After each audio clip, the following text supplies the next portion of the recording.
Absent. Fintel. Present. Hamid. Present. Moore. Absent. Rose.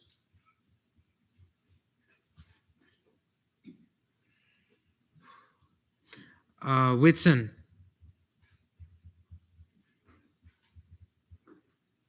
Absent. Yera. Absent. Quiroga. Present. Carter. Absent. Brown. Present. Similo. Present. Humayun. Present. Nadella. Ishan. Patel. Absent. I am present. Luthra. Present. Acosta. Present. Borges. Absent. Duke. Present. Hera. Present. All right, thank you. Holmes. Present. Donahue. Present. Lacasse. Present. Polera. Present. Pullman. Present. Richmond. Present. Sandlin. Absent. Vasquez. Present. Kairos Rivera. Absent. DeMarla. Here. Mittal. Absent. With 35 out of 47, quorum is verified. With that, we'll start with the Pledge of Allegiance. All right. Reese, do you mind leading it since you're closest to the podium? Is it on? Do I have to hold this down? Can you guys hear me? Okay. I pledge allegiance to the flag of the United States of America, to the republic for which it stands, one nation, under God, indivisible, with liberty and justice for all. And please still stay standing for the national anthem.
You may be seated.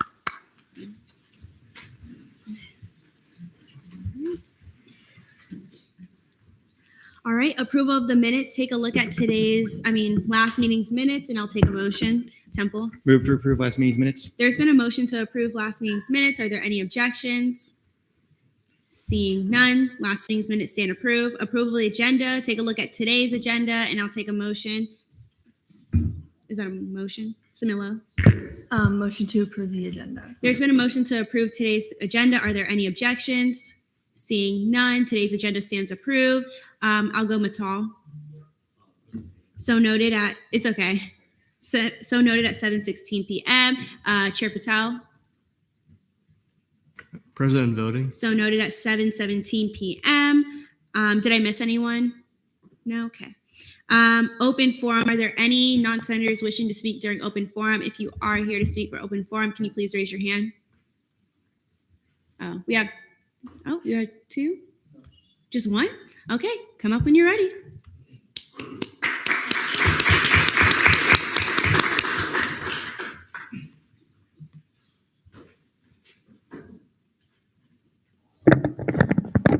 Can you hear me? Yes. Okay. Hi, my name is Eddie. I am, to introduce myself, I'm a strong introvert, plus I have social phobia. So speaking in public can be a little uncomfortable for me, but I assure you I'm not anxious, believe it or not. Anyway, I have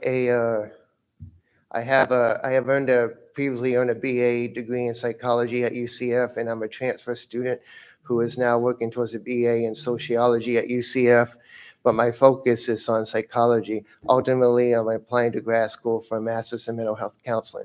Speaking of socialization, I'd like to bring attention to something I think is of utmost importance for disabled people such as myself, the UCF students with other various disabilities, and those living outside the UCF community with other various disabilities. The attention on advocacy in terms of authentic social networking for disabled people as opposed to obstructive social networking.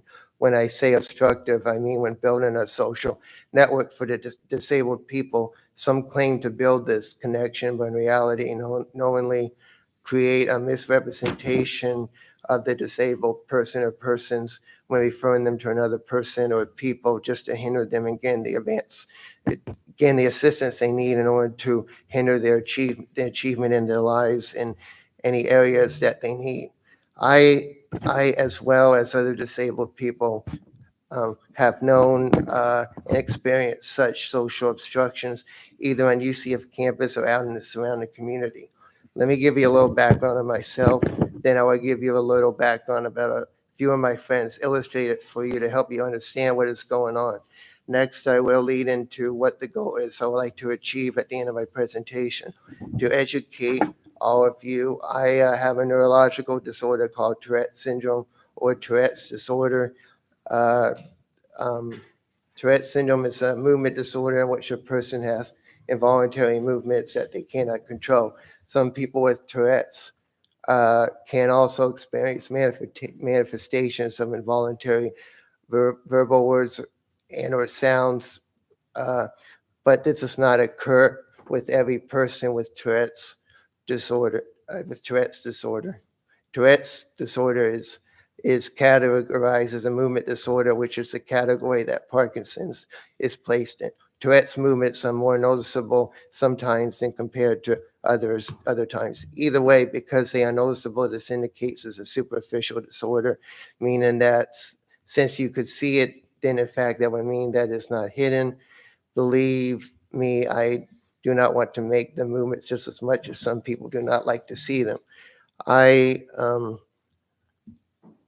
If I could stop making the movements, I would, but I can't.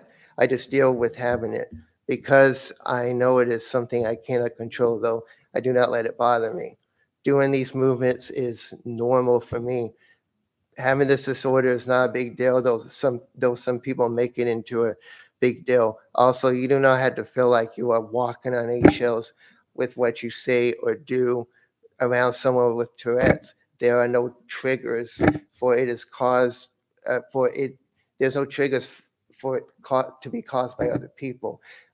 Just like my sociology course in the textbook, which is called Social Problems. This is my and other disabled person's social problems, in that people tend to focus on their disabilities towards the disabled people instead of the person themselves and what they are communicating. When you focus on the person instead of the disability, when you focus on the person instead of the disability, then you understand what the person, when you don't focus on the person instead the whatever, you know what I'm trying to say. When you focusing on the disability and instead of the person, you don't understand what they're trying to say, but you focus on the person, you understand. Another way to state what I mean by social problems is that is the societal problems that disabled people have to socially deal with in casual or professional conversations with others. So if you ever hear me say I have social problems, this is what I mean. I have a few friends that have disabilities as well. More precisely, their disabilities are mental illnesses. This does not affect their intellect, but rather it affects the way they perceive the world around them and the way they perceive themselves.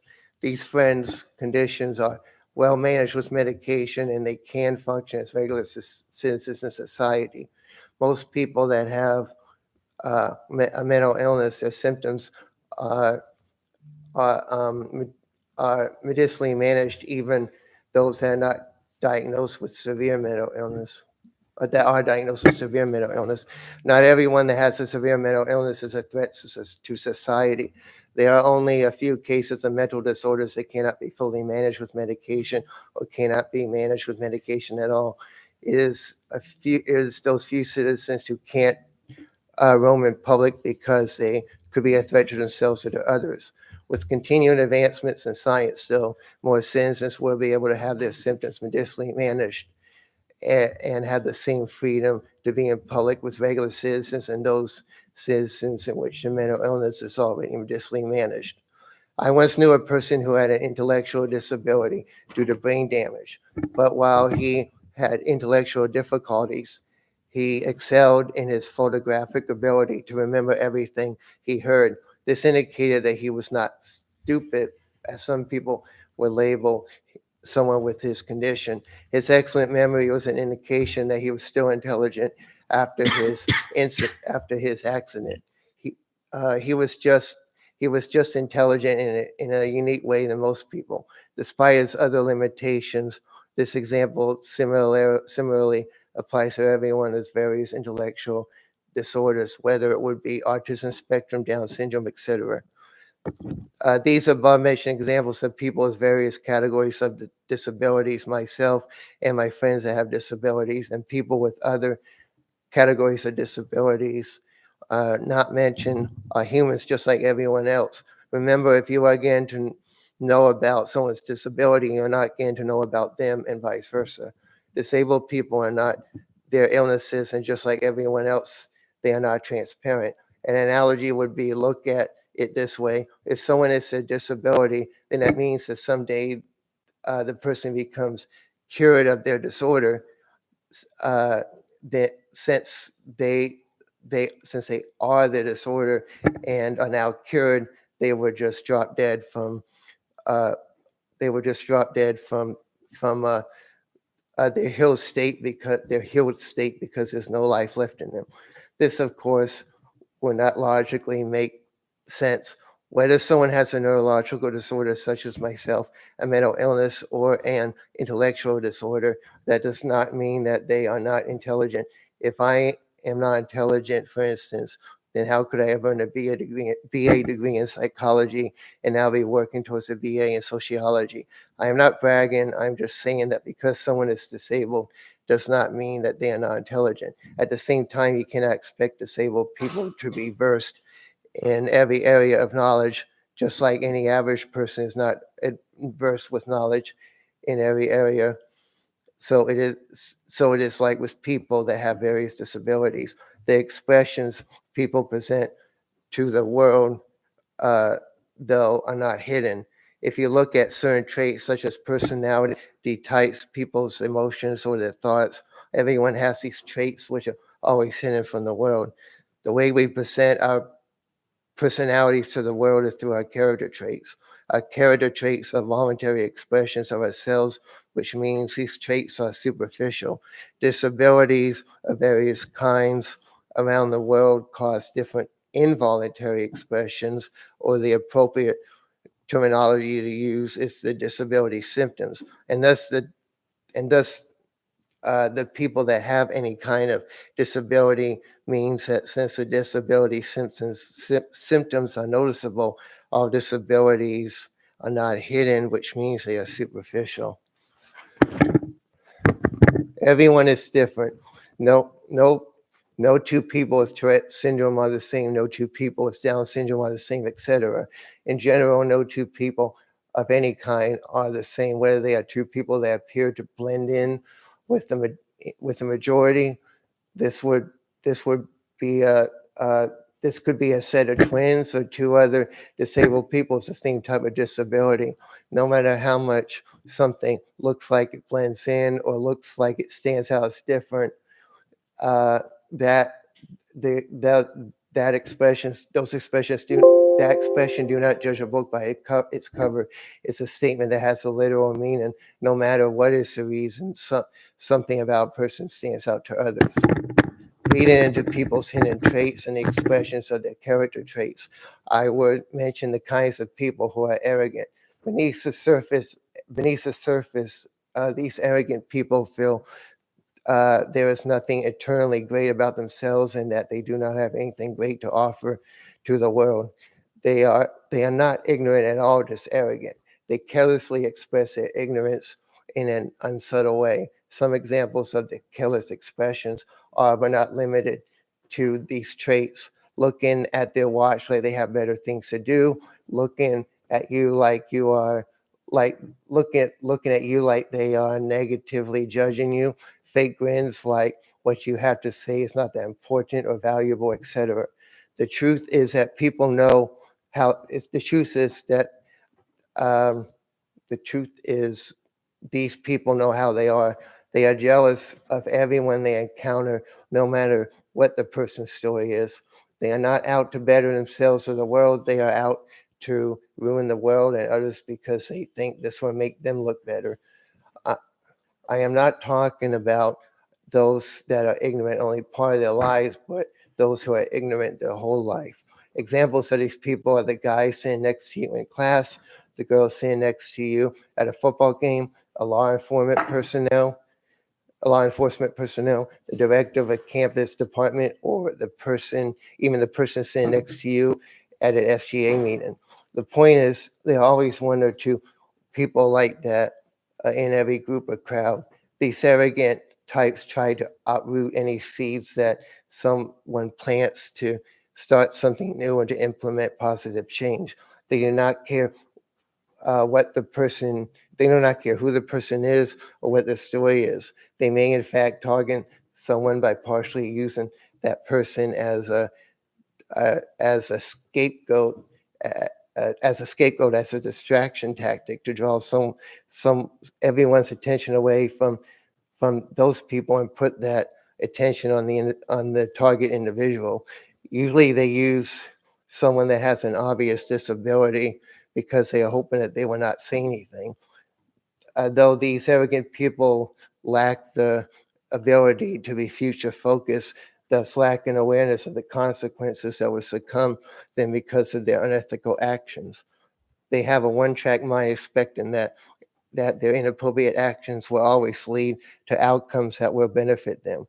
This is their perceived reality, but just like anytime someone does something wrong, it always catches up to them, causing these arrogant people to eventually fall flat on their face. When it comes to these arrogant people, do not be fooled, because just like I said before, do not judge a book by its cover. Anyhow, it is one thing that being future focused is not one of your dominant personality traits, but still being able to have the capability to have somewhat the ability to see future projections. Is another thing to be completely lacking in this ability altogether.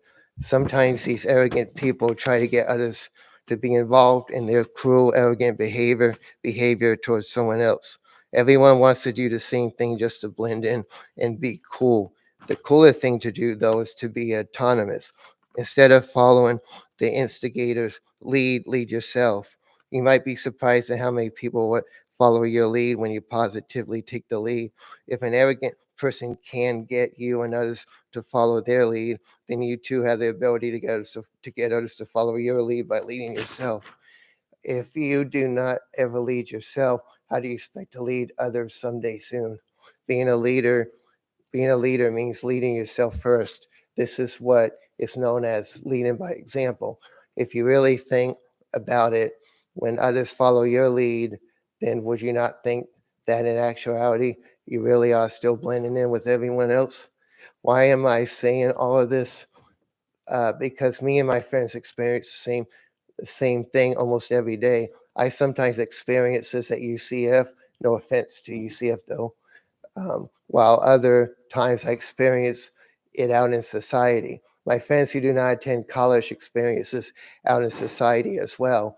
I would like to make this world a better place for disabled people in general. I would like, though, the SGA and UCF to create some sort of advocacy that would put into motion a more advanced strategical plan to combat this problem, to protect the disabled from this so they can have the emotional security of coming to others who work on campus when they need help, and to appropriately be connected to a network without social barriers, as I described above, without fear, so they can feel emotionally safe. I know UCF has the Golden Rule handbook, which speaks against discrimination, but this still happens to me sometimes, both on and off campus. I hope that the SGA will brainstorm some ideas of how this could be implemented. Only if the SGA is okay with my help, I would like to assist the SGA in this manner by working with the Disability Caucus, since I am disabled and I have experienced discrimination in this way. Since UCF is a big university, yet let alone a university period, this strategy could be implemented on campus first. If successful, be extended out into the community and possibly beyond that. I hope that all of you will consider this and vote on the issue. Thank you.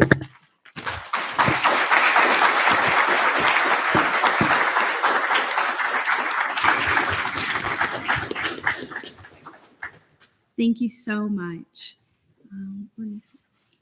All right. Announcements from, first of all, thank you so much for coming. Are you in contact with our Disability Chair Caucus? I contacted him over the weekend, explained to a couple times he hasn't responded. Ellen told me to go through the website, so that's what I did. I copied the email address, but I haven't heard that. Okay. Rihanna, we can discuss this after to see what we can do about that. Thank you so much. All right. Announcements from the student body president, President Greenaway, or Colby Smith.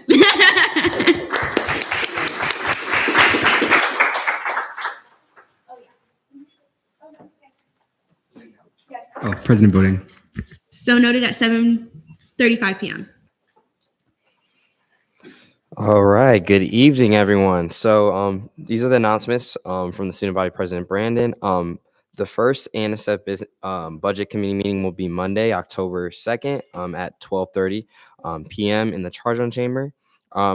Next thing is a campus lighting update. So phase 1 of lighting improvements will be in the following areas. So it's going to be at John T. Washington, and south of Trevor Colburn Hall, Reflecting Pond, Howard Phillips Hall, and Volusia Hall, area between Farrell Commons, Math and Science, Brevard Hall, and the Health Center, Hercules, and parking lots within Greek Park. And these are appointments: Taylor, Calfee, Judicial Seat number 6. Are there any questions regarding the student body president's report? Temple? So good evening, first and foremost. My question is, when can we expect this first phase to go into effect, and how long will that kind of take? Yeah, so they had an outside vendor look at the different lighting. So it's supposed to be happening. It should be done by the end of the semester, and then they'll work on the second phase next spring, for the spring. Are there any other questions regarding President Greenaway's report? Seeing none. Let's see. Announcements from the student body vice president, Smith. Good evening again, everyone. Just wanted to give you guys an announcement. So September, next Monday, we will be having our ASPE meeting. It's going to be September 25th at 1 p.m. via Zoom. And I also have the alumni board meeting next Friday as well.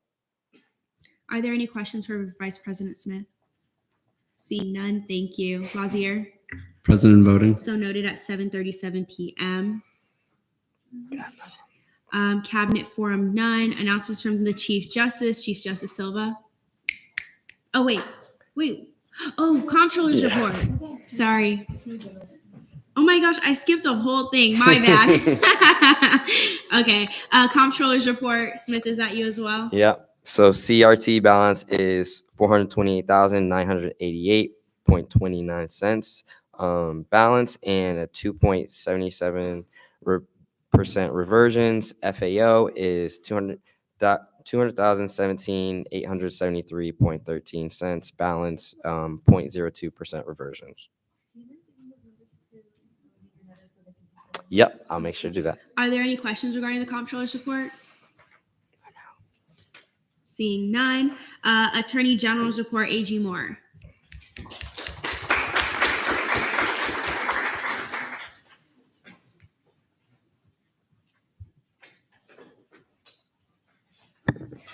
I'm here.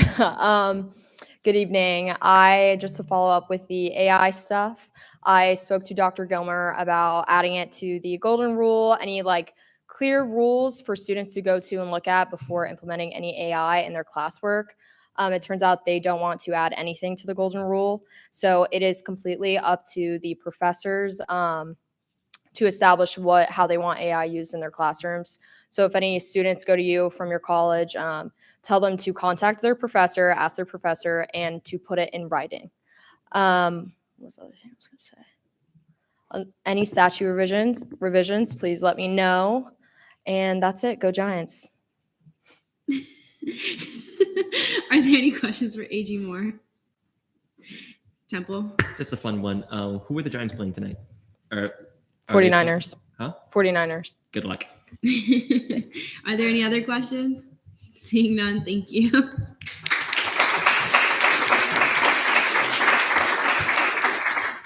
Cabinet Forum, none. Announcements from the Chief Justice Silva.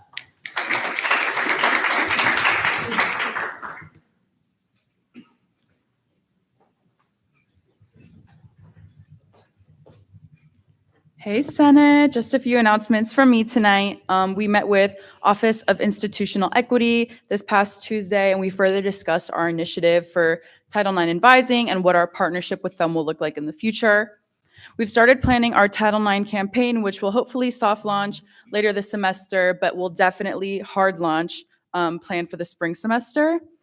Daniel and Jake wanted me to thank all of you SG agents who came out to the SGLC meeting yesterday. They all really appreciated it. And shout out to the SGLCers who are in the gallery. And Candy with the Council is locked for October 18th, and we're working with sustainability coordinator Sydney Burge on some sustainable alternatives for our candy bags. Are there any questions for Chief Justice Silva? Seeing none, thank you.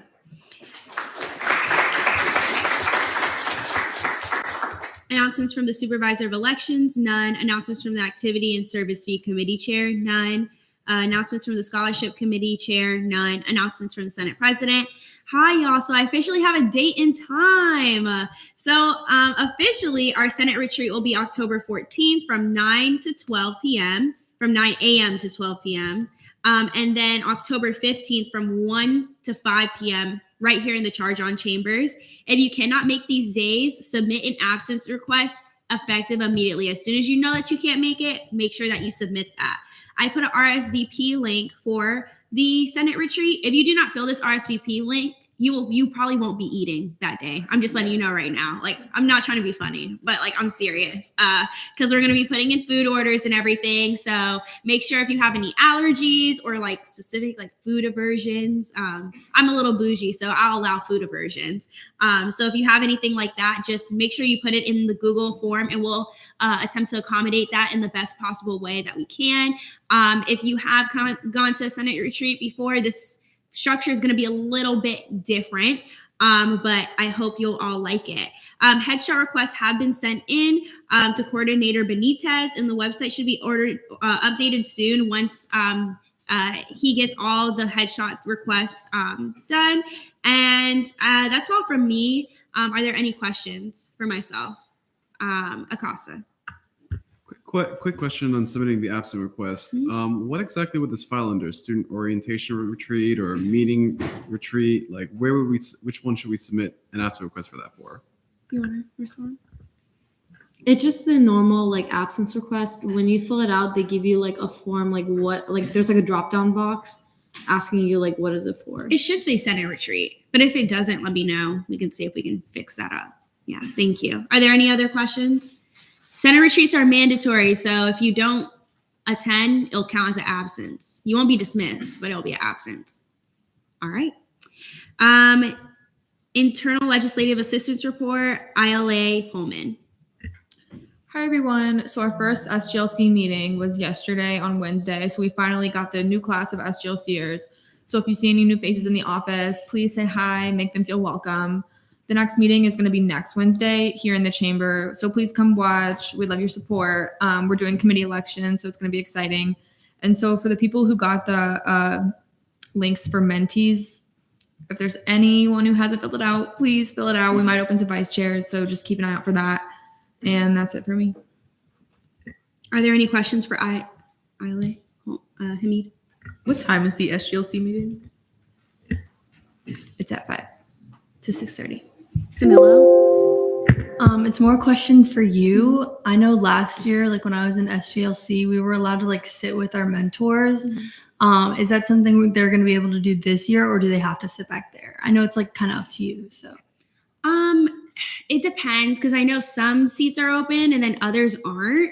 So I guess it just depends on how many senators requested that they want to have mentors. So once ILA Pullman lets me know and the pairings and everything, I'll make the decision. I'll let you know as soon as possible. Thank you for that question, by the way. I think it's important that they feel, in the seats. Any other questions? All right. Seeing none. External Legislative Assistant Report, ELA Richmond. Dean meetings are still happening, but for all the dean meetings that have happened, the newsletter is done and has been sent in your college chat. So if you want to send that to your constituents, please do. And if you're going to miss the dean meeting, let me, Pro Temp DeMarla, and LJR Chair Yalman Chili know beforehand. And if you are interested in an honors dean meeting, please let me know so I can send you the information. Are there any questions for ELA Richmond? Seeing none, Senate President Pro Tempore report, Pro Tempore DeMarla.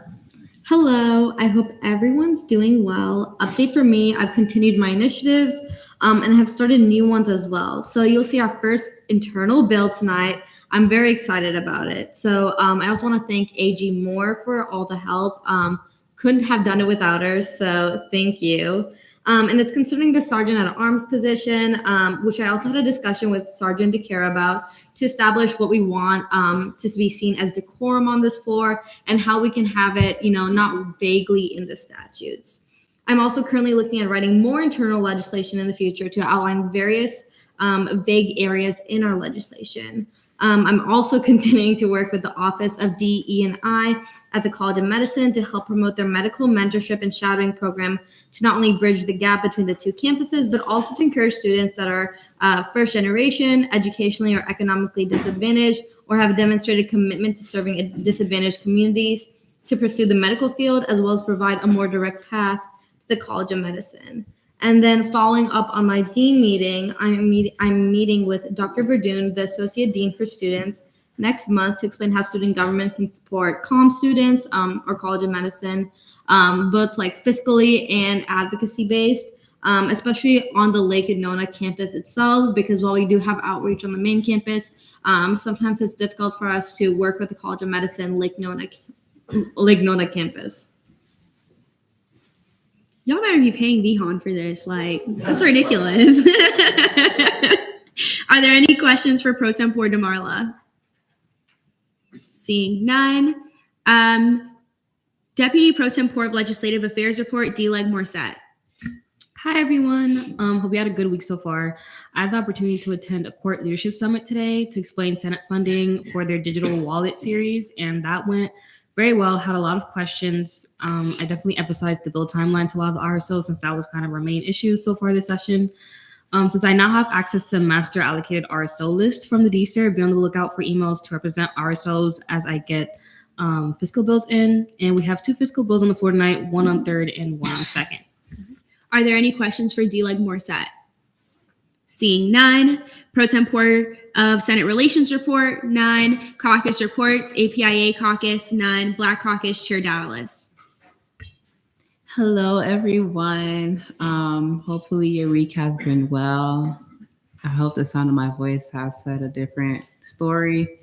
Please continue taking care of yourselves. It's been a tough week for me, so I really hope y'all been taking care of yourselves to make me smile.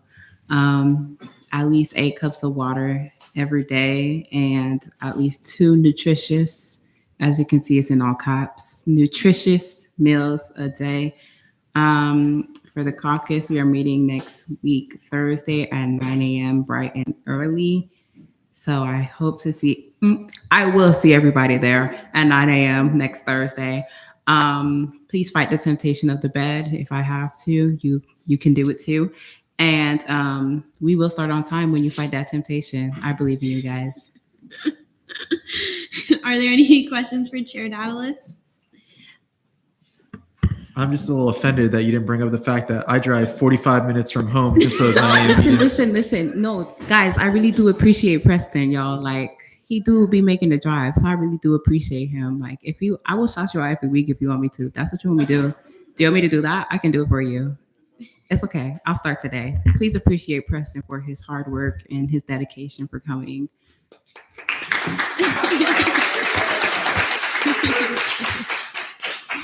All right. Are there any other questions for Chair Davalos? Seeing none. Disability Caucus. I'll go. Oh, actually, we have the Vice Chair right here. Vice Chair Duke.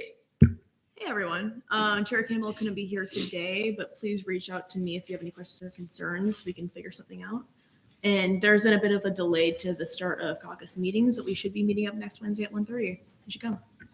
Are there any questions for Vice Chair Duke?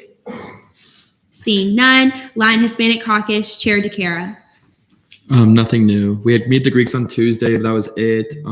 Still finishing up the Hispanic Heritage Month proclamation, and then the caucus was actually formally invited yesterday to the Save on Student Debt Town Hall on Monday with like Representative Frost and like 2 other members of the Congressional Hispanic Caucus, and so we will be attending. I've already RSVP'd. That's amazing. Are there any questions for Chair DeCara? Seeing none. LGBTQ plus caucus, Vice Chair Fintel. Hello, everybody. We are going to be meeting tomorrow at 12 p.m. in the conference room, so please join us if you can. Please join us. Our event on October 19th from 4 to 6 p.m. in the Magnolia Room in the Live Oak Center now has a flyer. Please share it to as many people as you can so we can get the word out there. The link is in the agenda, and that's it for me. Thank you. All right. Are there any questions for Vice Chair Fintel? Awesome. Also, your official SG flyer should be in sometime soon, by the end of this month or the beginning of October. All righty. Are there any questions? No? Okay. Women's Caucus, Chair Bourne. Hello, everyone. I just wanted to say congratulations to our new Vice Chair for Women's Caucus, Vice Chair Amanda Lazo. Are there any questions for Chair Bourne? Seeing none. Unfinished business, none. Fiscal Committee caucus time, none. Let me just say, fiscal, y'all been good to me. Fiscal Committee reports, CRT Committee Chair Samillo.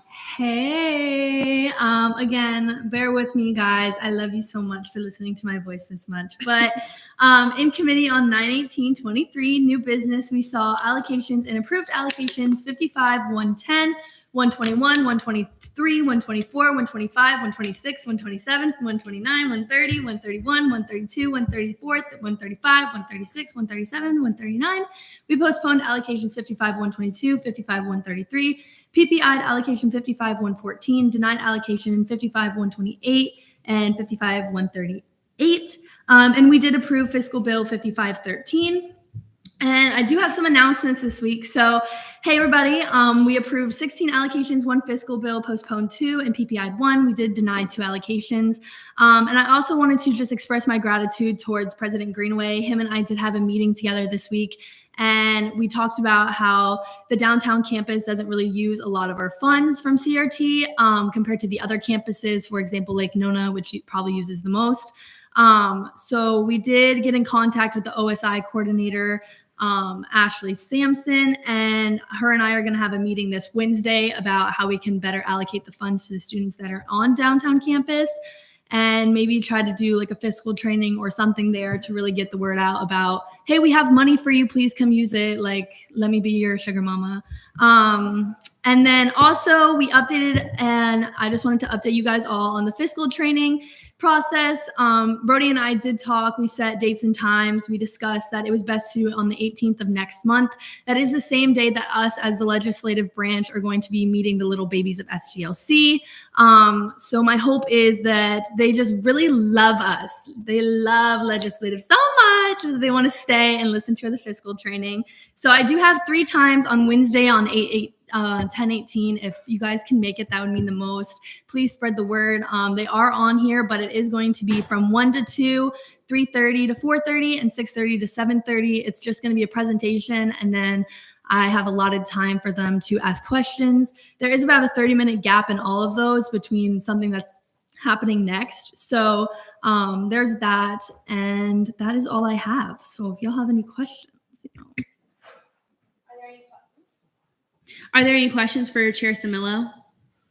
Seeing none. FAO committee, none. ORS committee, Chair Borges. Hey guys, we finally got into actual business last week. As a reminder, we meet Fridays. So if you want to join, please do. I won't read all of it because I don't have to. I'm like Chair Samillo, and I'll read the important ones. We did sanction FAO 5445, 25%, CRT 54102 at 30%, and then FAO 54068 at 25%. Are there any questions for Chair Borges? Seeing none. Fiscal legislation. I'll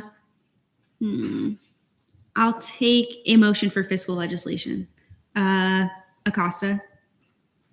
Motion for 5-minute speeches, 5-minute questioning, 5-minute debate. There's been a motion for 5-minute speeches, 5-minute questioning, 5-minute debate. Are there any objections? Seeing none. Just to let you know, I'm pretty sure we're seeing the one on second reading on third reading as well. So just to note that for you all. Notice of legislation on first reading, none. Notice of legislation on third reading, bills, Fiscal Bill 5511, funding for Baja International to build a vehicle for Baja SAE, California at Gorman, California on April 25th, 2024, introduced by D-Leg Morset. D-Leg, you have 5 minutes when you're ready. I have been still in contact with the RSO. So far on their end, nothing has changed. So all the numbers that are still in the bill are still accurate. And yeah, to my knowledge, everything still looks good. Do you yield your time? I yield to questioning. All right. Are there any questions for D-Leg Morset, Temple? Just to anybody who can answer, what was the committee action from FAO on this? Because I just see FAO, please add vote count. Is the Vice Chair of FAO here today? Who is the Vice Chair of FAO? Carter. Oh, they come in late because they have class. So, Samillo. is there anyone in the channel that can look at the agenda that's in the committee? Okay, yeah, that might be a good way.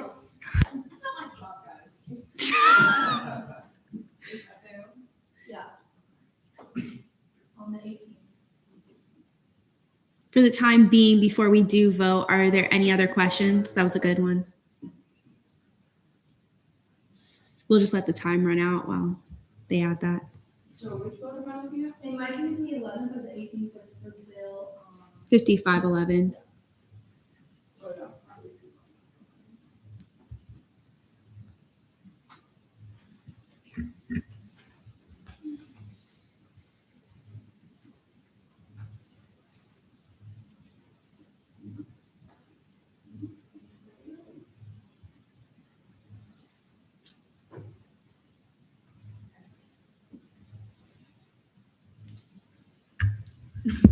I'll briefly take this opportunity to remind committee chairs and vice chairs to please add your vote counts during your committee meeting when you do it.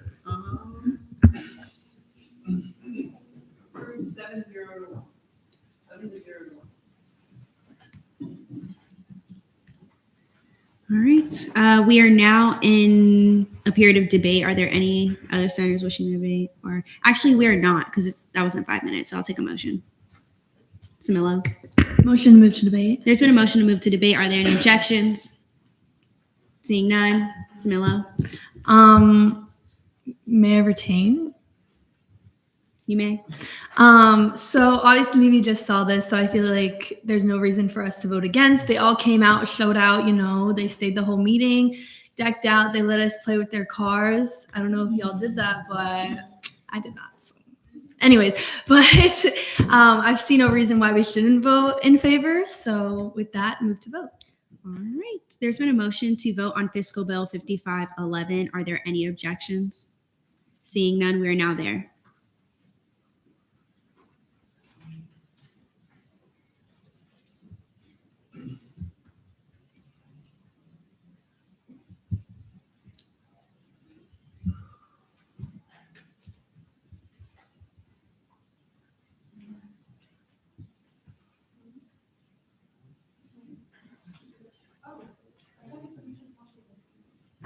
All right, with a vote count of 32 to 0, Fiscal Bill 5511 passes on third reading.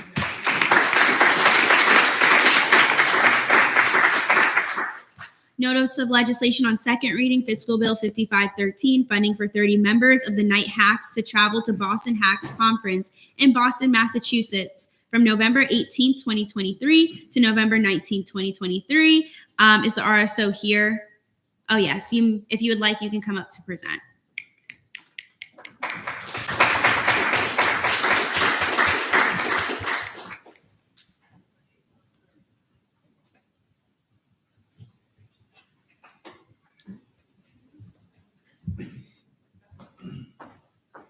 You have 5 minutes when you're ready.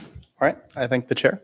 Hello, everyone. My name is Nick. I'm the president of Night Hacks. I know we had our CRT meeting. I'm sorry I couldn't meet you then.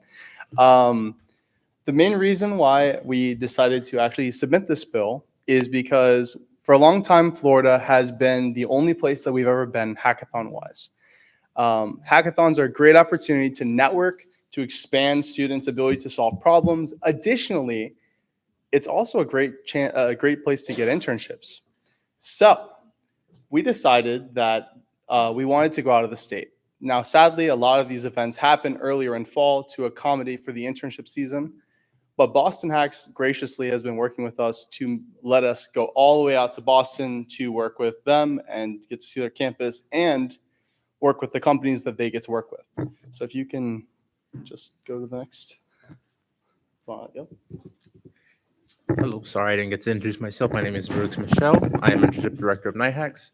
But we wanted to send 30 members to Boston Hacks just as a really great opportunity in terms of networking. For context, we had Shell Hacks last week, which was an opportunity in Florida at Florida International University, where many Night Hacks students, as well as UCF students, were able to win prizes, as well as be able to network with sponsors. And we wish to allow this opportunity to be able to send students out of state to Boston, specifically at a new environment where many sponsors that normally don't come to Florida are going to be available, and will allow our students not only to network with them, but also be able to have some of these sponsors, as well as our side as officers, to be able to talk with them, to be able to hold events.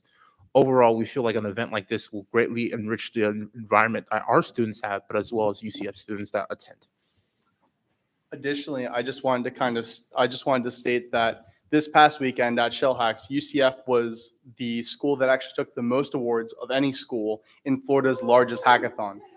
So, yeah. Additionally, not only did these students get the opportunity to show their brand new ideas and all these concepts, more than half of the companies that were attending Shell Hacks and sponsoring Shell Hacks have expressed their interest to further be willing to invest and sponsor RSOs here at UCF. So this is not only an outreach opportunity for us as a university, but it's also an enrichment opportunity for those that I get to attend. If you can go just to the next. To get more into the information about how much this costs and everything, hackathons by rule are not allowed to charge anything. They believe in inclusion and accessibility. You never know what people are doing in a home environment. And you never know what barriers are in place for people to attend these events. We want to make sure that networking and the ability to express yourself is always something that should be relatively, in reach for anyone. That being said, we are asking for SG to pay half of the cost for the airfare to go out to Boston, with Nighthawks paying the other half. And as per a hackathon, lodging is typically included in that sort of event.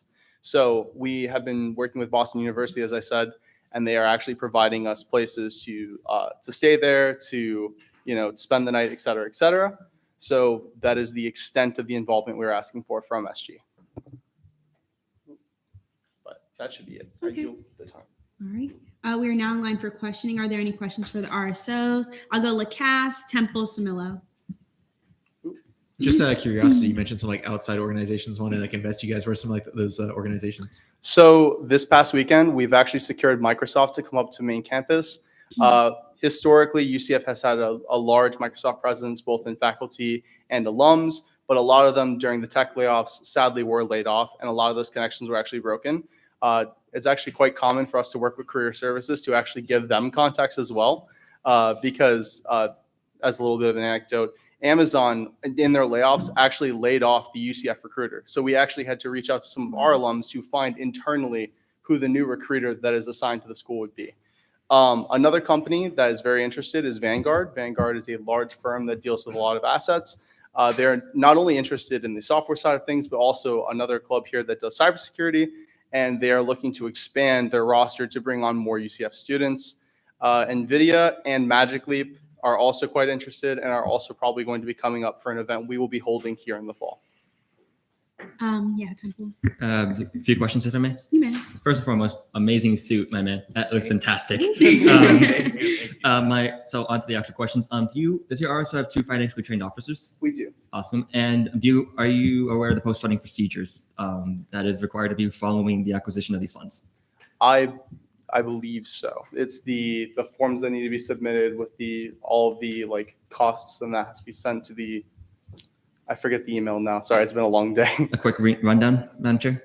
So you're correct. You have to submit what's known as a verification of purchases form, which is basically all the receipts that you will be sending in. So those receipts should total up to $2,250. You should also contribute at least 95% of your half of the fiscal bill, as well as use at least 80% of SG's funds. Those are the core elements there. That is all. Thank you. Samillo, then Juarez.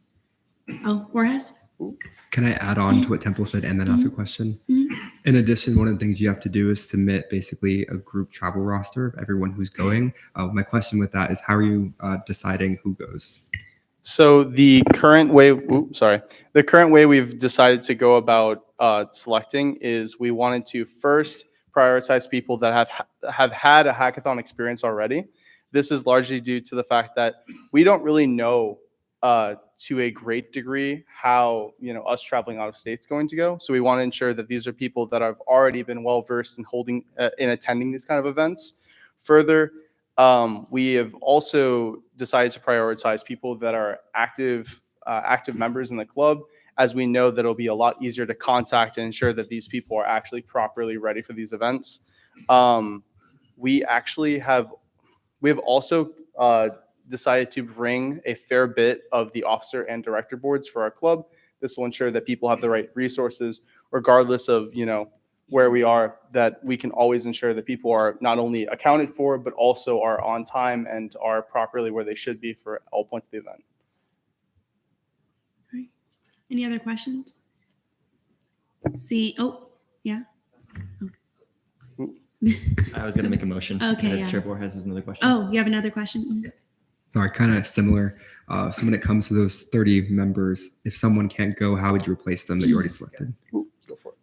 We've already sent out an initial interest form. By doing so, we've already reviewed many of the candidates, and we have created a rolling wait list. So as a candidate may say last minute, I can no longer attend. How can I transfer this? We will be able to have a wait list of students who will still be able to go to make sure we are using the most amount of money efficiently as possible. Thank you. Additionally, I just want to add one thing on that. The interest form, when it was posted, actually got 88 submissions in 8 hours. So it's very unlikely that in the event someone was not able to go, that seat would not be filled. Any other questions? Your motion? Move to debate. There's been a motion to move to debate. Are there any objections? Seeing none, we're now there. Oh gosh. Okay. I'll go Borges, Lacasse, Samillo, and Temple. I was just going to ask if you could see my amendment as a technical Oh, at the bottom for the my bad. VPF due date. And then I guess for debate, sounds great. Okay. Okay. What is the technical based on? Oh, it's not 23rd, it's 26. Yeah, that is Got it. 5 business days after December 19th. Got it. I'll see that as a technical. Thank you. Lacasse, Samillo, Temple. Sounds really awesome. The other thing I was going to say isn't directly related to this, but we got to invest in like podiums that can at least raise up so these sports like don't have to like break your back to bend over to speak into the microphone. Samillo. Hi, it's me again. I want to take this moment to kind of have everybody pay attention to the fact that this bill is only $250 above our funding caps. So discussion of funding caps should be had. But also, I will be voting in favor. I think this is a great opportunity. And I do really appreciate the fact that they knew that this was over the amount and how much they wanted, and they went for the bill. And it's also very much within the time frame. So I will be voting in favor, and I encourage you all to do the same. Temple. May I retain? You may. So first and foremost, again, I cannot get over the fact that I love that suit so much, man. Like, as somebody who wears suits myself, I'm completely going nuts here. But in any case, yes, this fiscal bill is incredibly, it looks good. Numbers add up. Oh, there's only one number there. And it looks like the RSO has everything in order. I don't see why we should vote this down. And I will be vote in favor of this. With that, move to vote on fiscal bill 5513. There's been a motion to vote on fiscal bill 5513. Are there any objections? Seeing none, we are now there.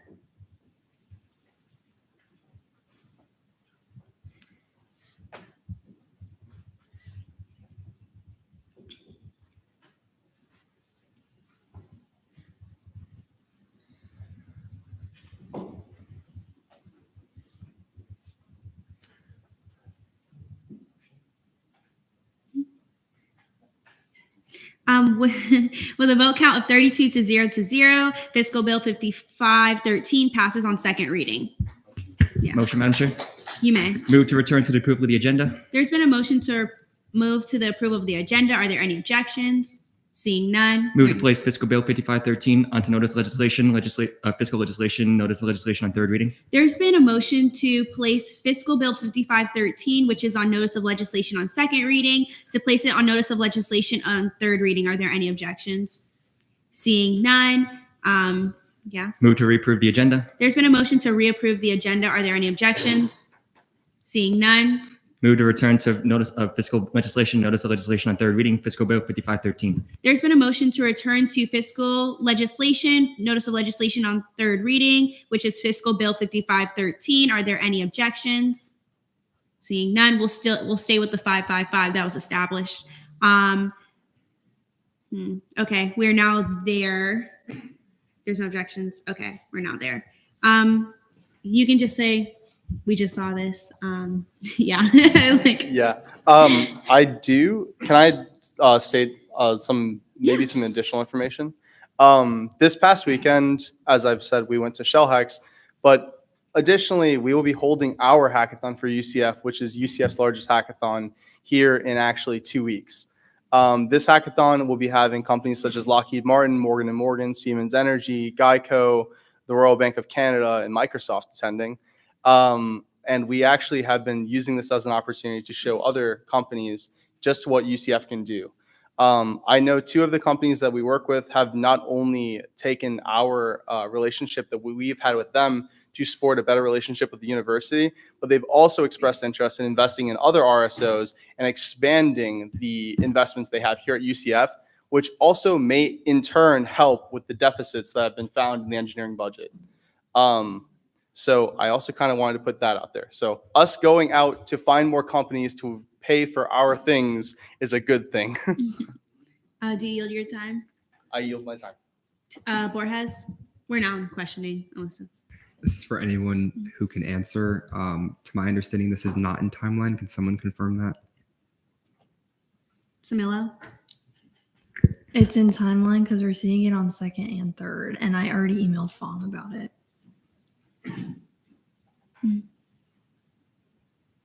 Just to follow up, are you able to send me that so I have it for ORS's records just in case anything happens? Quiroga? Question for you for the hackathon you guys are having here. It's open to anybody to like go in and spectate. Would you like to address it? While the hackathon is open to all students to apply and attend, you must be an applied member to attend. However, we can accommodate visiting people as you directly go to us organizers, and we'll directly accommodate you there.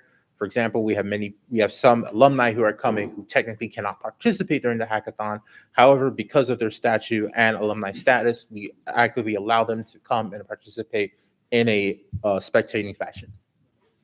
Are there would- any other? Oh, I my was bad. also going to add, if any of you would like to see the event and like actually like kind of get a bit of a walkthrough and get to meet some of these companies, I'd be more than willing to work with you as well. Samilo?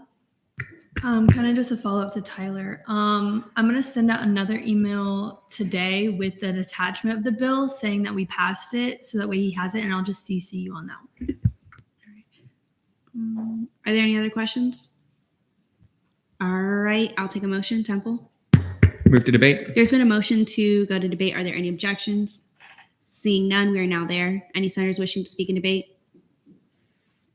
Hamid? Y'all, we literally just passed this in 2nd reading and nothing has changed in like the past 2 minutes. So I believe that we should approve this. Also, as an engineer, I know so much about Night Hacks, even though I'm not in it. Like I know how much work and like dedication that they put into teaching their like the students that are in it. And this is like an amazing RSO. And I believe that they deserve this. They deserve this opportunity to go. All right. Yalman Chili? We already passed this once. Let's do it again. Also, I wanted to say that y'all are really cool. Are there, Lacasse? Motion to move to voting. There's been a motion to move to vote. Are there any objections? Seeing none, we are now there.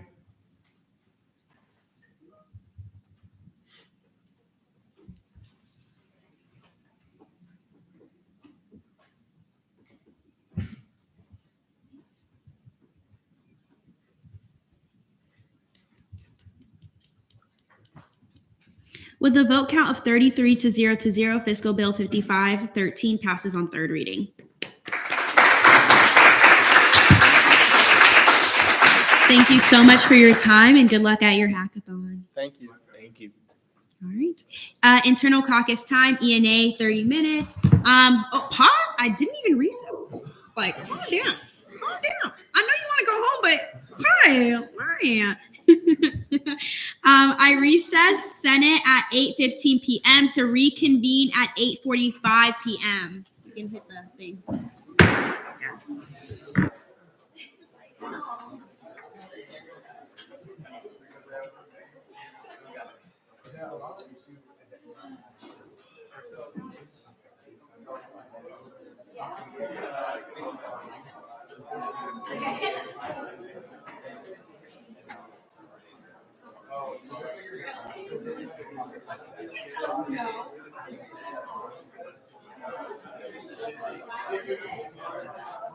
The nominees are here. Could you guys please come down to the middle table? If you're not an ENA, if you're staying, you need to be quiet. If you're not staying, you need to leave, please.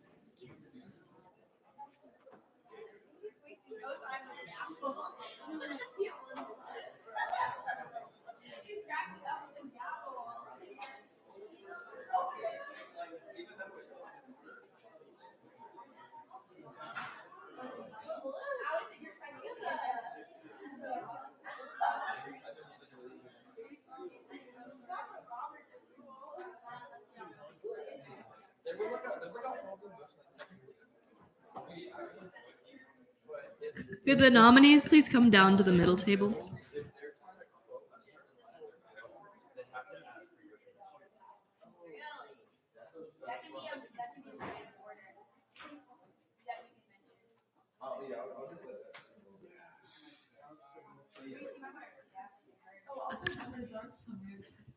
Could the nominees please come down to the middle table?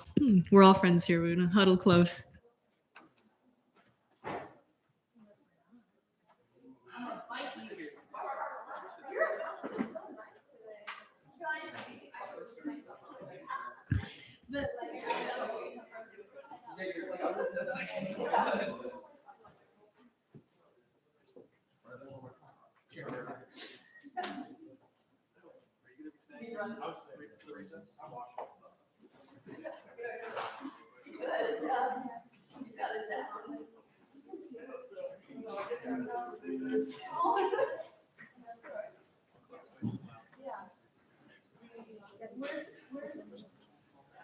I'm so lost.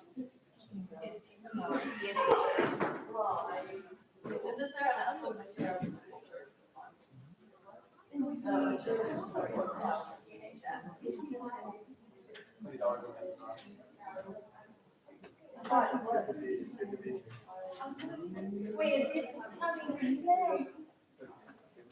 No, the assistant. No more step, is that?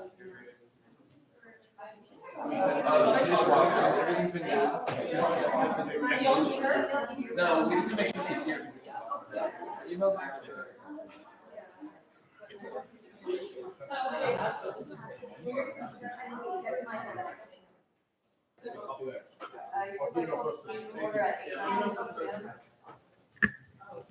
Roll call on verification of quorum. It is not letting me edit anything. Okay, let me see if I can. I can, so I can just. No, there you go. There you go. My bad. Give me a second. You're good. I don't know why. Chair Knopf. Present. Me, present. Senator Samillo. Senator Lazo. Senator Donahue. LJR rep. Interesting. Absent. And then pro temp rep. That is 1, 2, 3, 4, 5, 6. Hold on, let me fix it real quick. 6 out of 7. So quorum is verified. So please take a look at last meeting's minutes and let me know if there are any. Oh, Samillo? Approval of last minute's meeting. Been a motion to approve last meeting's minutes. Are there any objections? Seeing none, approved by general consent. Please take a look at this agenda. Samillo? Approval of the agenda. It's been a motion to approve tonight's agenda. Are there any objections? Seeing none, approved by general consent. Open forum. Anybody? Nope. No takers. All right. Announcements from the chair. Ah.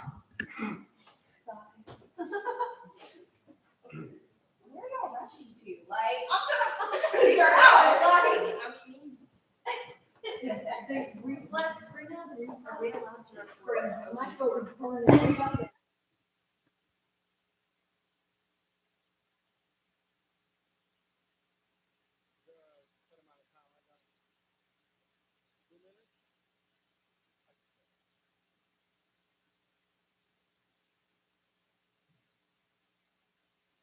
Michael Costa is a fine specimen and a prime example of what a man can be. Let me tell you something about it. Last year, when I was thinking about running for student body president, I had no idea who I was going to run. No clue. I was new to the entire process. But then I met Michael Costa, Michael Edgar Costa, sitting right over there. I'm sorry I called out your middle name. Michael Edgar Costa, sitting right over there, introduced me to the world of what was possible in student activism. I have not only... Most of the success that we got as a candidacy was due to our partnership and our ability to bounce ideas off of one another. Mind you, that success was 36%, or 1,813 votes, from Michael Costas and Nathan Lax Costas. And we... Oh, wait, I did. gonna say what we spent some of the money on, but I'm not gonna. That man, right over there, sitting right there, pinching the bridge of his nose. I see him. I see you doing that. Incredible, incredible guy. The best. I'm feeling all 2 minutes. The most fantastic, wonderful, perfect, best. In fact, you know what? I dare even say fantastical, because when I see him, it's like a dream. In closing, this man, this magnificent, perfect man, I know, I have this Starbucks set up right here, is amazing. Vote for him. Thank you. Thank you. That was moving. That was intense. Anyone else in open forum? I don't know if that can be topped. All right, moving on. Announcements from the chair. Good evening, ENA. We're doing confirmations. I have linked Title III to the legislative branch in the agenda, and I posted in the files the materials for the confirmees. So those are uploaded in the ENA chat files again in like 55th session confirmation materials. You'll see I updated like an hour ago. Also, I'm going to add to this now. Based on the when to meet that I sent out, it looks like Wednesdays at 11 a.m. would work best to adjust meeting times. Going to talk about that again tomorrow at our next regular meeting to see if we're going to switch to that and if the speaker and pro tem are okay with that. But I would prefer to have it the day before Senate. I think that would help with a lot of the miscommunications we've been having. Other than that, I am good. Not since the vice chair. No. None. Okay.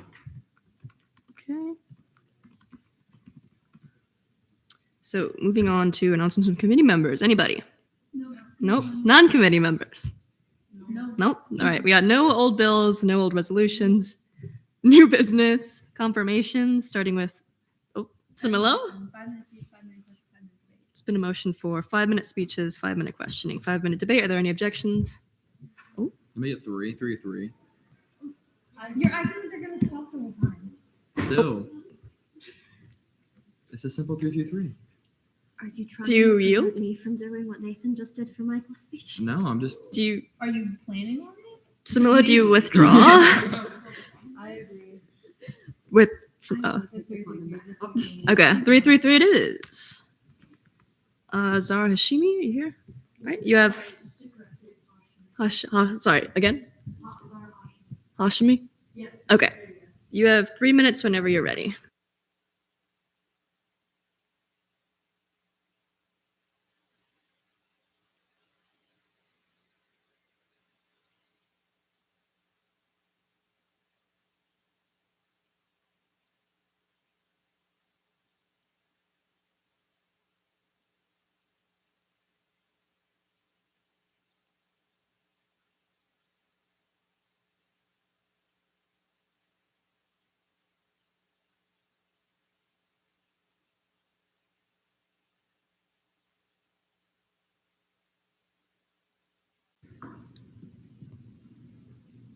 Hi everyone, my name is Zara. I am now in my junior year of college. I am doing a double major in political science and legal studies. I am also minoring in philosophy because I think that philosophy is a very complex concept and I think that it teaches you to interpret things in a lot of different ways. I am an aspiring law student who wants to become more involved in student affairs. And so I think that my majors and my minor will allow me to sharpen my critical thinking skills to prep me for the legal field. Receiving this position would allow me to have a more hands-on experience with having the official power to make decisions, all while assisting none other than my fellow peers. Once I feel more acclimated in the legislative branch, I would like to join caucuses and committees. For instance, the Women's Caucus and the APIA Caucus are caucuses I would love to join. With the Women's Caucus, I would love to strengthen the female voice and allow women to be heard alongside myself.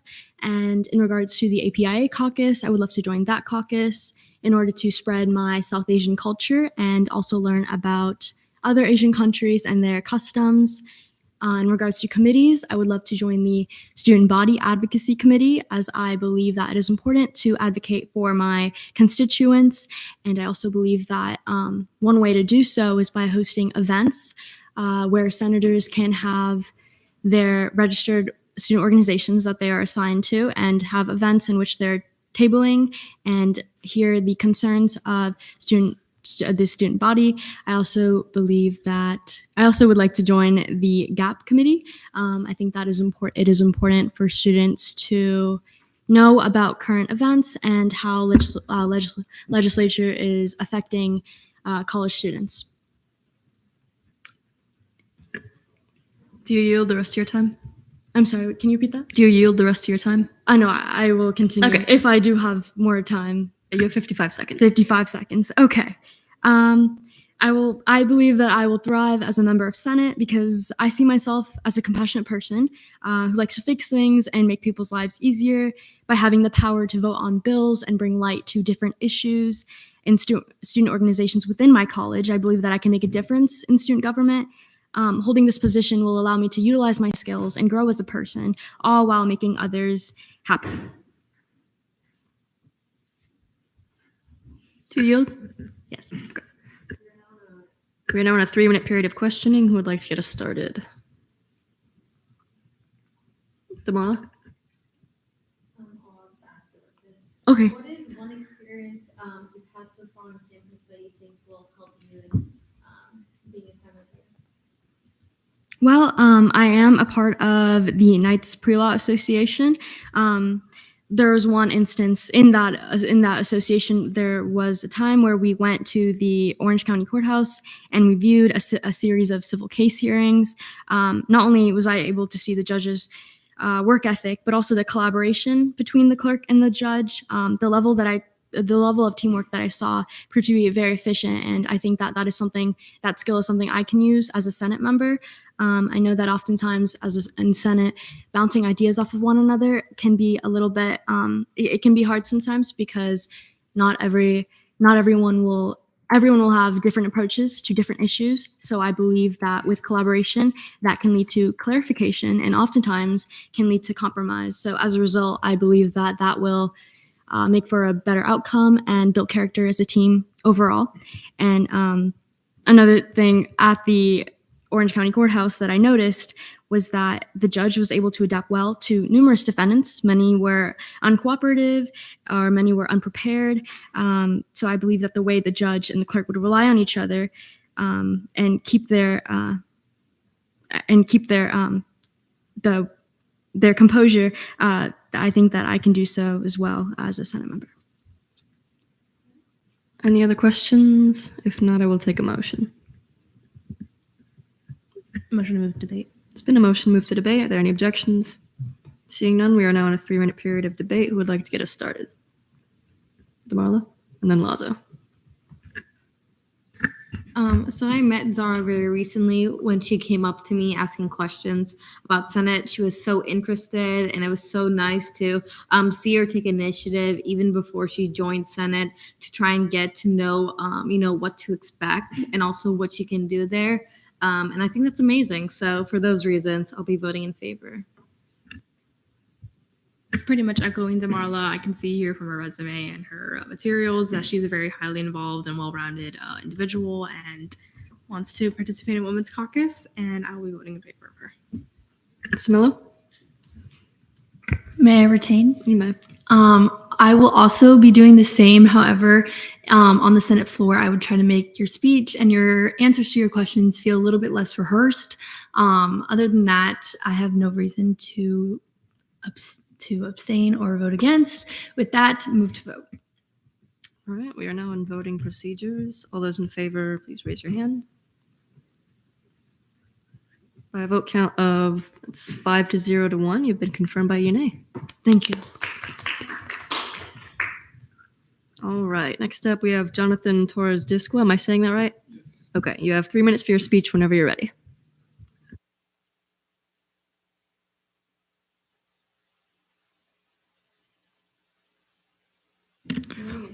Good evening, Senators. My name is Jonathan.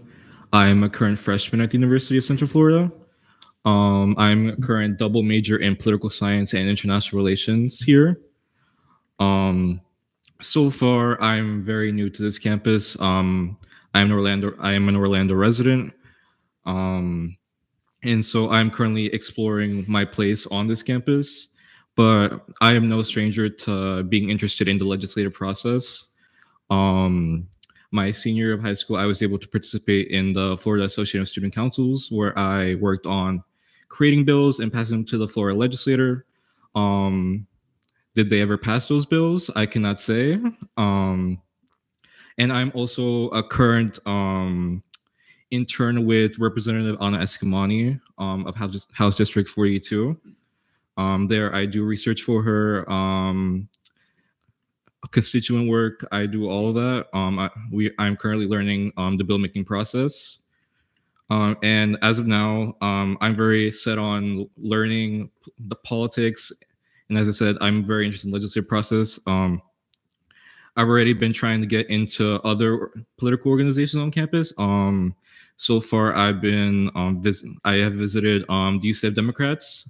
I've also visited the Young Democratic Socialists.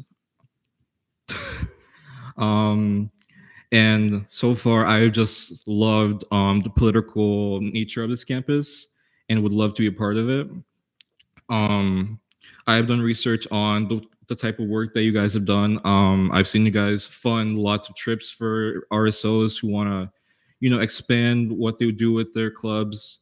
And I think I would love to be a part of that, especially after seeing how you guys all positively responded to Night Hacks to get their, supporting their dreams. And to go off of that, since I'm a freshman, I just want to build up my career being a part of this. And I won't lie and say that I'm not terrified, but I am very eager to see where it goes. And I'm just eager to be a part of this campus and somehow make a change. And even if it's just a small change, I will work hard in making sure that I try my best. One major thing is I really want to be part of the Hispanic Caucus. I'm from a Honduran family. There are not many Hondurans on this campus. So therefore, I feel like that would be great representation for that community of mine. And I also want to be part of the student body advocacy committee, if that's correct. That was time elapsed. Thank you. I will take a motion if anybody wants to extend. If not, Donahue? I'll extend by 2 minutes. Motion to extend by 2 minutes. Are there any objections? Seeing none, you have 2 more minutes. Thank you. I will try my best to extend this by 2 minutes. You don't have to use it all. Just if you would like to, you can. Well, I just would like to thank you guys for even giving me this opportunity to speak. And for now, I will yield my time. All right. We are now in a 3-minute period of questioning. I will start us off by saying I really liked how you were talking about activism on campus, both in Senate and outside of it. I would like to be interested in hearing what you're doing on the other side of the aisle with your activity with the Young Democrats and YDSA. How do you plan on bridging the gap with the other party affiliations on campus?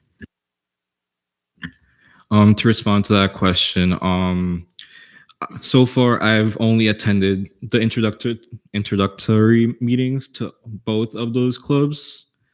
And so far I've really enjoyed what they are fighting for.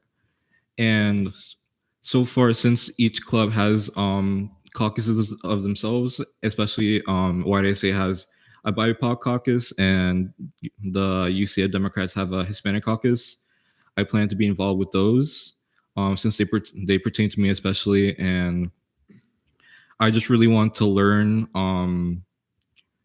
because I want to say that I know that I am aware of everything. I'm knowledgeable about, the political world, but I'm still learning. And so I want to be a part of those clubs so I can learn more and just see where my place is among things. Camilla? Kind of more of a point of clarification than a question, but student government really has nothing to do with politics. Like you're not supposed to bring your like political beliefs into it, kind of thing. So other than those two things, what else do you have going for you right now?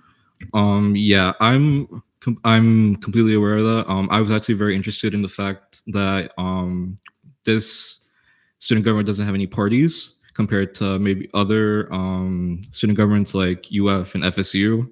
And actually, I like the fact that there is no political parties because, as I can see, all of you guys are very all friendly, and I just appreciate that more than, as you can say, like people going against one another to pass things. I really just enjoy the fact that all you guys can come together and just support each other to pass these bills.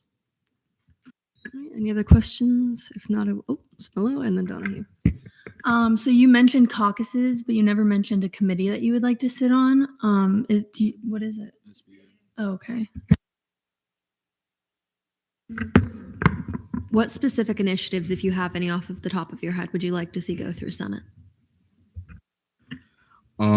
As of now, I don't have any, I would say, initiatives. I really, until I understand how everything works, until then, I will know what I want to do. Because I won't lie and say that I really don't know what I'm doing yet. All I know is that I studied that one document of all the rules and stuff that you guys do. And until I'm more knowledgeable about the procedures of everything, until then can I say that of what I truly want to do while being here. Questioning time has elapsed. Unless someone wants to extend it, we are now entering a 3-minute period of debate. Lazo? I really appreciate the fact that you are honest about the fact that you don't have the experience in Senate and that you're open and honest about that. And that really shows that you're going to be open and honest in the Senate chamber. And because of that, we always want to welcome people who are going to, no matter what level of experience they have a passion and a drive to do better. And I see that in you. So I will be voting in favor. Donahue? Thank you. I will also be voting in favor. I believe that you have good experience outside of Senate that will be useful on the Senate floor. I enjoy the advocacy that you seem to already care about outside of Senate, and I think it'll be amazing having somebody who is already advocating outside to be advocating inside of Senate for their constituents. Thank you so much for all you've been doing. Thank you. Okay, in the interest of time, is there anyone wishing to debate negation? If not, I will take a motion. Demarla? All right, it's been a motion to move to voting procedures. So same deal, raise your hand if you're in favor. That's 4-0 to 2. No, I didn't raise my hand. Oh, are you voting no? Okay. By vote count of 4-0 to 2, you've been confirmed by Yane. Thank you.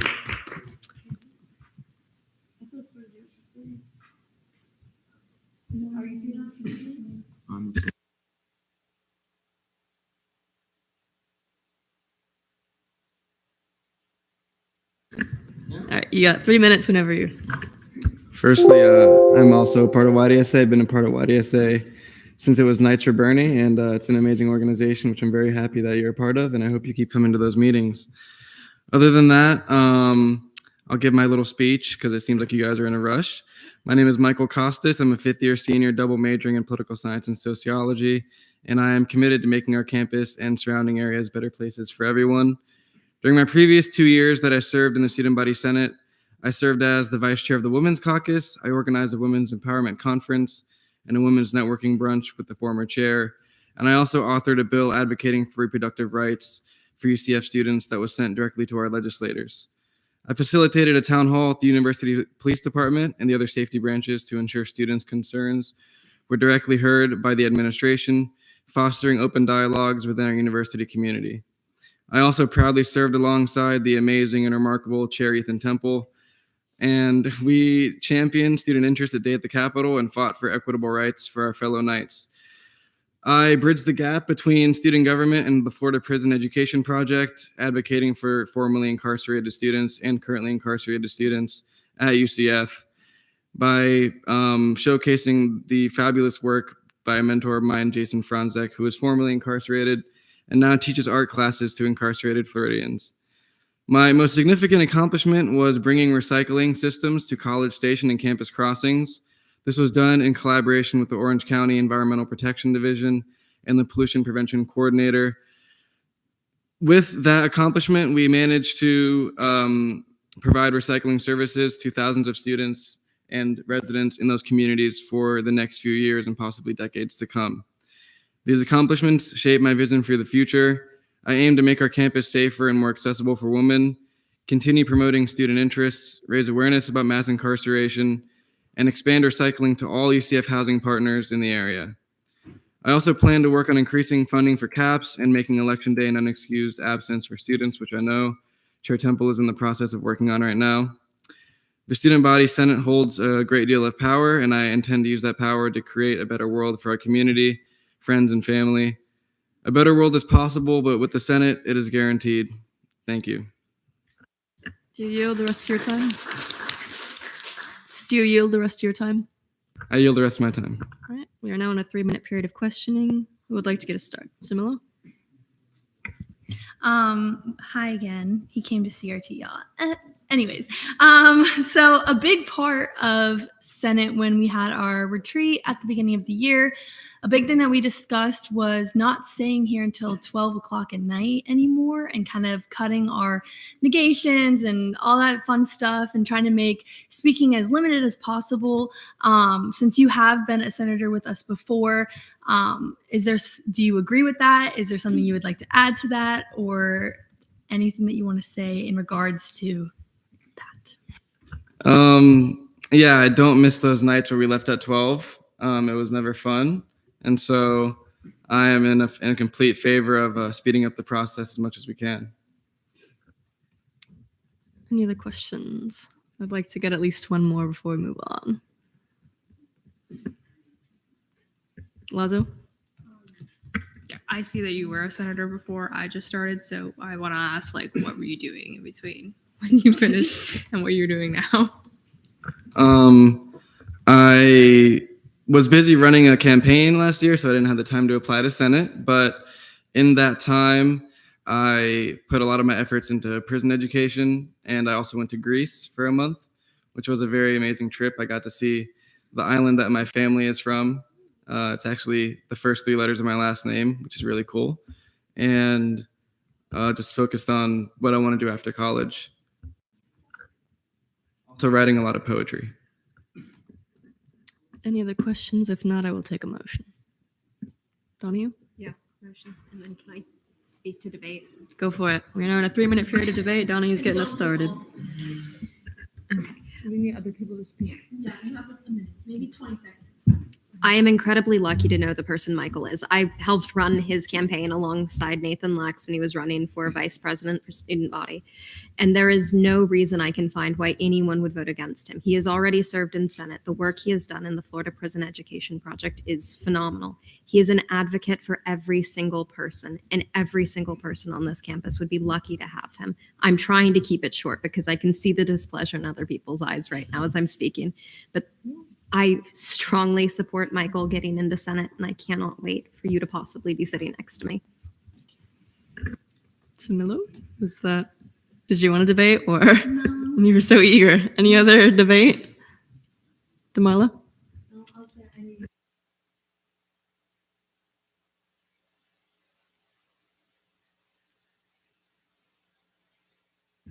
Anyone want to debate or motion? Donahue? If no one wants to speak, I can keep going. Similo? I will gladly speak. So Mr. Mans came into CRT, love to see his face, and asked about the agenda. So that's dope. Cool. Can I retain, please? Or motion to vote? It's been a motion to move to voting procedures. Are there any objections? Seeing none, we are now there. Raise your hand for yes. Raise your hand for no. All right, by a vote count of 3-0 to 3, you have been confirmed by ENA. All right. We have no bills, no resolutions. Member discussion, anybody? None? Okay. No miscellaneous business, final roll call. Same as initial. I hereby adjourn this meeting at 8:47 p.m. Thank you, guys. And thank you, Grace, for hanging out with us. We appreciate it.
All right, we're about to resume. Thank you to the 3 candidates that we had. We will be seeing you next week formally in front of the whole entire Senate. So thank you so much. All right, give me a second, y'all. Let me turn my computers on. Where are your friends? look to your left, look to your right. I'm trying to go home. I need quorum. I need quorum. All right. Okay, I'm just gonna go ahead. I reconvene this meeting at 8:51 p.m. That's fine. All right, y'all, settle down. All right, E&A committee. Reese, did you have anything that you wanted to say real quick since you just caucused? Yeah, so we are looking to potentially move meetings to Wednesdays at 11 a.m. I said again, we're going to discuss this further, both with the Speaker Pro Tem and in our regular meeting tomorrow. And a side note, the Speaker, Michael Costa, said he's not going to be here next Thursday. So it's okay if we confirm him Thursday after? Yeah, that's fine. Perfect. Just And- send me an email with everyone that you want to do. I was thinking 3 per meeting. Okay. It's pretty okay. So whatever you want to do, I just don't want to put too many on one day. Okay, gotcha. And that's all from me. Awesome. Thank you so much. GAP committee, Chair Temple. Good evening, folks. So this week, GAP finally started on legislative priority research and made a tremendous amount of progress. Kudos to all those in the legislative working group. We also made progress in our electoral research on HD 35 ahead of the special primary election coming up in November. Also, kudos to the electoral working group. And no, I did not steal that name from YDSA. Do not sue me. So moreover, I do have an update regarding our election day absence policy initiative. I'll be mentioning that during my speech for Resolution 5504, so I don't inundate you all with my report. And then finally, on this day in 455 CE, the Emperor Avitos enters the city of Rome at the head of a Gallic army, usurping imperial authority and consolidating his hold on power. Among some of the policies that this usurper had, he introduced Gallic statesmen into the Roman political system, which would be great if the fact that there weren't already Vandals that had terrorized and destroyed the city of Rome that very year. Needless to say, he was pretty much, let's just say, relieved of his duties by Roman generals. That is all. Are there any questions I forgot to ask for E&A. Are there any questions for E&A or GAP? Cass?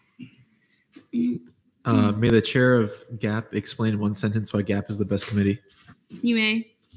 Yes. You got your answer. LJR committee, Chair Yalamanchili. Thank you, Madam Speaker. So, LJR, hello, everyone. Good morning to everyone who has not received a good morning yet. LJR met today at 3 p.m. We also had an emergency meeting yesterday at 3:30 p.m. To look over dean meeting absence requests and other absence requests today. And so we also reviewed the first half of Title VII, which is regarding the impeachment and removal statutes, as part of an effort to get all LJR members well-versed with the statutes. So each week we will be seeing a title or part of a title and making sure that everyone understands it well. And so you can see the absence requests that were approved or denied in my announcements that were written. I'm not going to list them all. I will say this day in history, September 21st, 1981, President Ronald Reagan's SCOTUS appointee, Sandra Day O'Connor, was unanimously confirmed by the U.S. Senate and became the first female Supreme Court justice, which is really cool because female empowerment good and Reagan W. Next, I would also like to say that we had a really interesting icebreaker in LJR today. And the question was, if you could witness any historical event, what would it be and why? Senator Hamid said, while witches were up and coming in society and when werewolves were in the public consciousness. So the Salem witch trials, something like that. Deezer Mittal said that he wanted to be at the 2022 World Cup final between Argentina and France, which is cool because Vamos Messi and Vamos Argentina. Ayala Pullman said that she wanted to be at the 2009 VMAs to see Kanye West say his thingies to Taylor Swift. Senator Traynor wished that he could go to the 1964 World Fair in New York. Vice Chair Sandlin said that he would want to watch the duel between Alexander Hamilton and Aaron Burr. And he wanted to see the before and the after and not tell anyone because no one would believe him. And finally, I said that I wanted to see the 1969 Apollo 11 launch and the moon landing from the 16th of July to the 20th of July, 1969. Thank you very much. All righty. Are there any questions for Chair Yalman-Chile? Sounds like y'all have a lot of fun in that committee. SBA Committee Chair Hamid. Hi, everyone. I hope you all remember that it's the 21st night of September. Thank you to Vice Chair Lazo for that. I did not come up with that one on my own. SBA meets every Wednesday at 4:30 p.m. in the Charge-On Chamber, so feel free to sit in.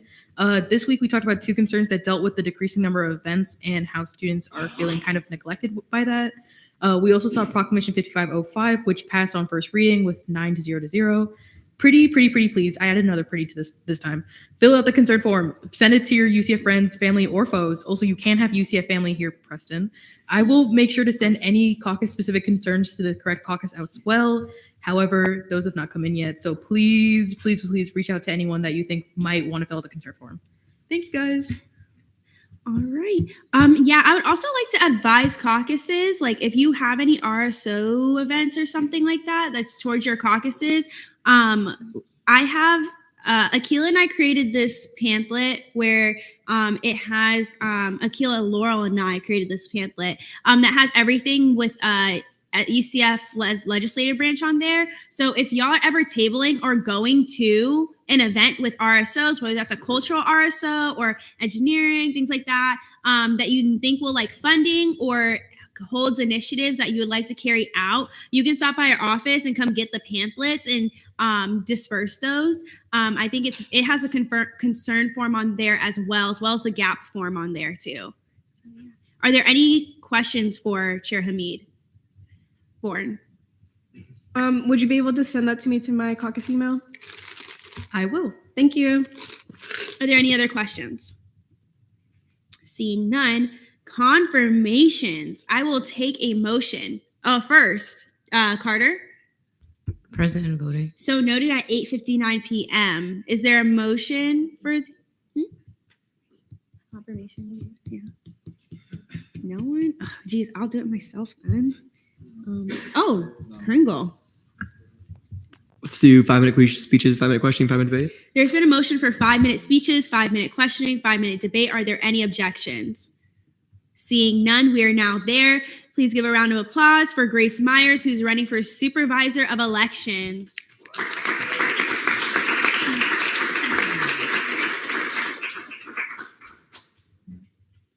Ms. Myers, you have 5 minutes when you're ready.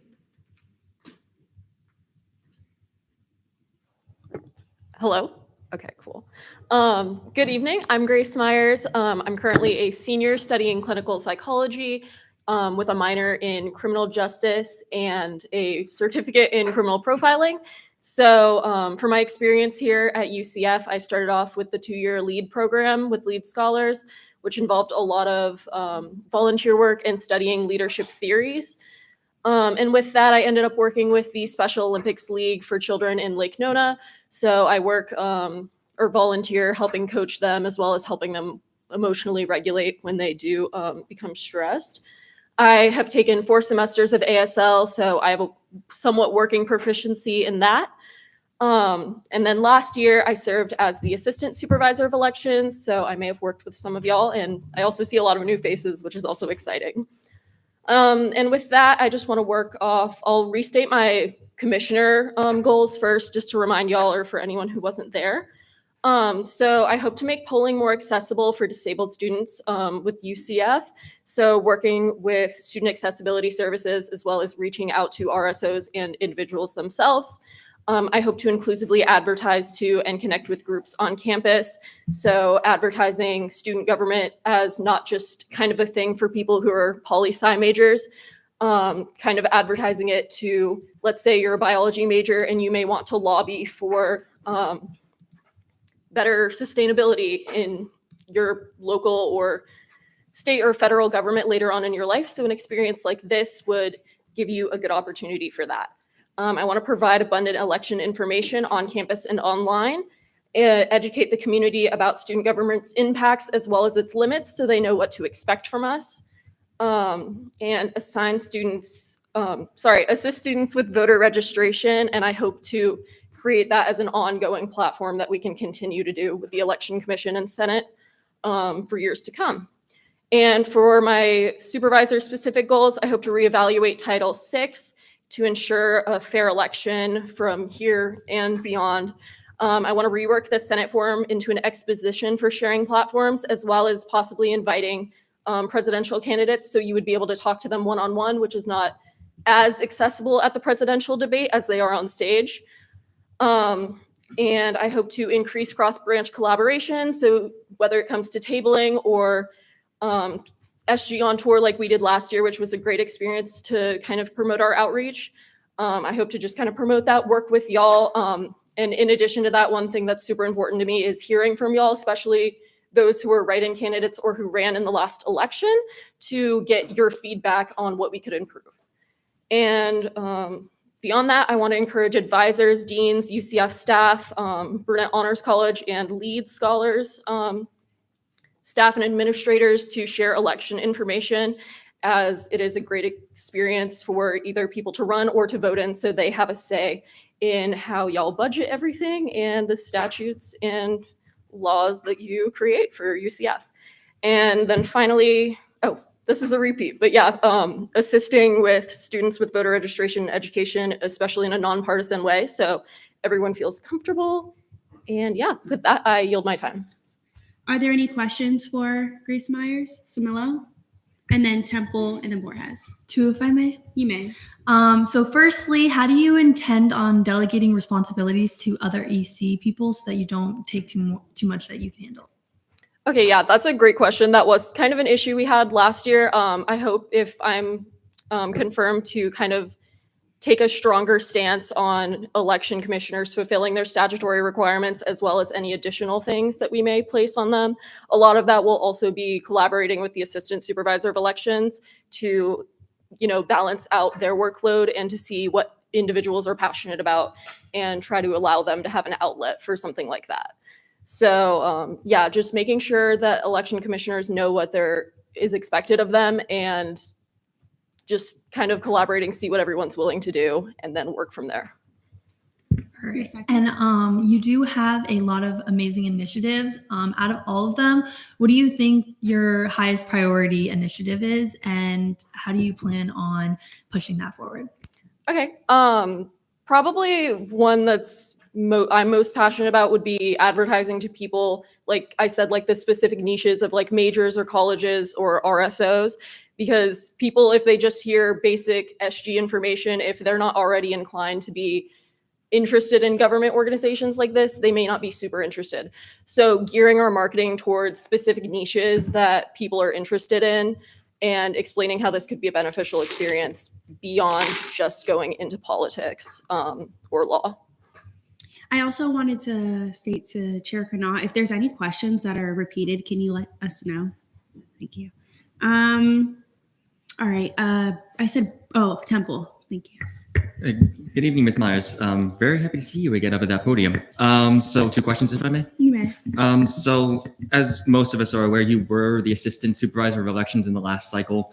And of course, you worked alongside the former supervisor of elections. What is one thing that you noticed from your superior that you wanted to improve should you come into this position unto yourself? Okay, so kind of how I previously mentioned, Carly said this herself, where we kind of had a lax stance on the commission's involvement, as we were just kind of happy to have people to help us. So with that, I want to start from the very beginning to make sure everyone understands like what is expected of them, and that there will, not to be like harsh about it, but like there will be consequences if you're not fulfilling your duties. So continuing that, and then, sorry, could you repeat the question? How you intend on improving on one sort of action or policy that your predecessor had implemented? So yeah, just in general, last year was a huge learning experience. So for us, I think we all touched on the basic measures of our initiatives and what we wanted to do. So just going forward and planning out a timeline and specifically like delegating those positions to the commissioners on how to outreach to different groups and give it a timeline with like requirements of when we need things done. Borges, Two for me. you may. So the first one is considering the turnover for EC, since it's higher than Senate, which is already quite high. Do you have any ideas on how to lower that turnover that's common in your area? Okay, so you mean for the election commissioners specifically? Okay. So for that, I definitely think what y'all do with your Senate bonding retreats, I think something similar to that, to let us kind of get to know each other rather than just jump in and doing work without kind of having the person's like personality kind of show through. So like team bonding exercises at the beginning, I think would be important to get to know each other and to learn each other's strengths and passions. And then also with that, for things regarding like the violation hearings, I know like that can be a scary experience, especially for a lot of ECers who don't have previous student government experience. So going with that, having lots of different practice violation hearings, as well as Cahoots, different stuff like that, like giving them scenarios and what you think would apply rather than just kind of looking at the statutes and being like, here, memorize these, making it an interactive process so everyone feels involved and it'll be like better absorbed into their memory as it'll be more interactive. All right. And my We have second? 30 seconds left. Yeah, you can ask your second Okay. question. Can you explain the process of either a special or new election and your role in it? Yes. So for a special election, I believe that would be the one where a candidate is disqualified for various reasons. And in that situation, you would need to have a new election run, I believe, the following week, if possible. If there's a case of an emergency, in the statutes, you can have up to a week, I believe, and then it can be extended with Senate's approval if necessary. All right. Questioning time has now lapsed. I'll take a motion I mean, we're now in debate unless someone would like to extend questioning. Okay. Anyone wishing to speak in debate? No one? Rihanna? I think this candidate is fantastic. I like their responses to a lot of the answers, and I think their speech was phenomenal. So I highly encourage everyone to vote for them. All right. Borges Temple? I voted for her last session, and I'm happy to do so again. Temple Quiroga.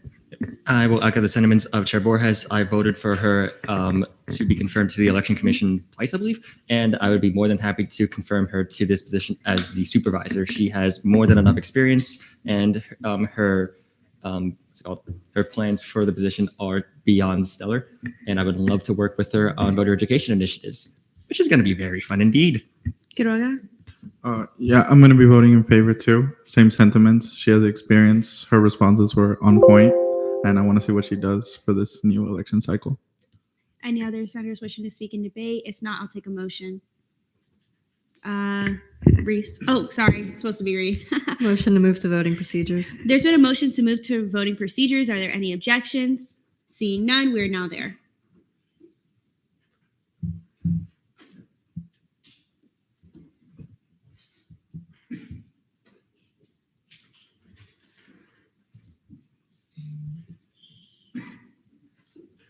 With a vote count of 33 to 0, congratulations, Grace Myers, on Supervisor of Elections. Thank you.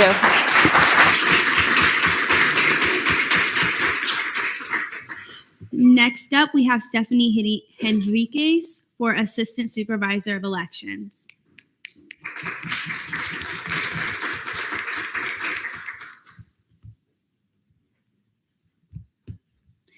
Stephanie, you have 5 minutes when you're ready.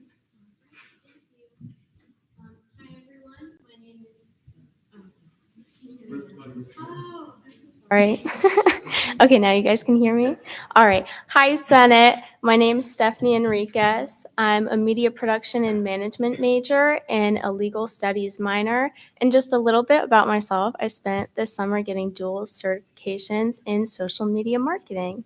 As for the Assistant Supervisor of Elections, I know this role requires innate leadership with the ability to cooperate and delegate.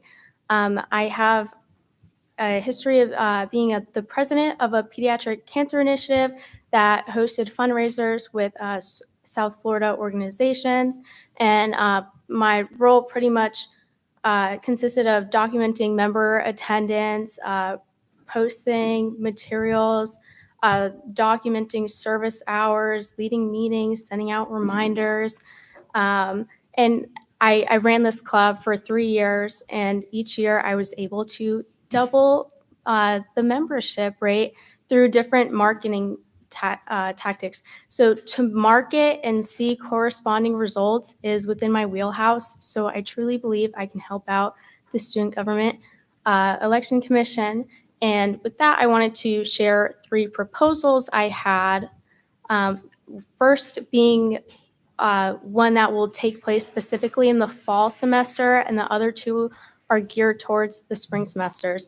So for this fall semester initiative, I was thinking of working with the UCF Student Government Instagram. This is to gauge metrics with polls. It seems like students don't really know a lot about the elections in the first place, and this is to gauge how much they know so we can market accordingly. And then the other 2, which are geared towards the spring semester, is to work with the UCF Division of Digital Learning, who owns and operates the UCF mobile app. On this mobile app, they feature pop-up banners. Usually, for example, if spring registration's coming up, they let you know, spring registration's coming up, click here to learn more. Basically, I want to utilize that and do it according to the election. Oh, the student government election is coming up, click here to learn more. And then it would redirect them to the student government website. I also would love to work with UCF IT to send a mass email to students, and this email will pretty much constitute the 5 W's, and redirect them to the student government website so people can figure out when they can vote, where they can vote, information about candidates, and everything to that effect. And to accomplish these proposals, I am more than open for cross-branch collaboration, especially considering I'm new to the Election Commission. And with these goals, I'm hoping to increase information awareness and in turn improve voter turnout.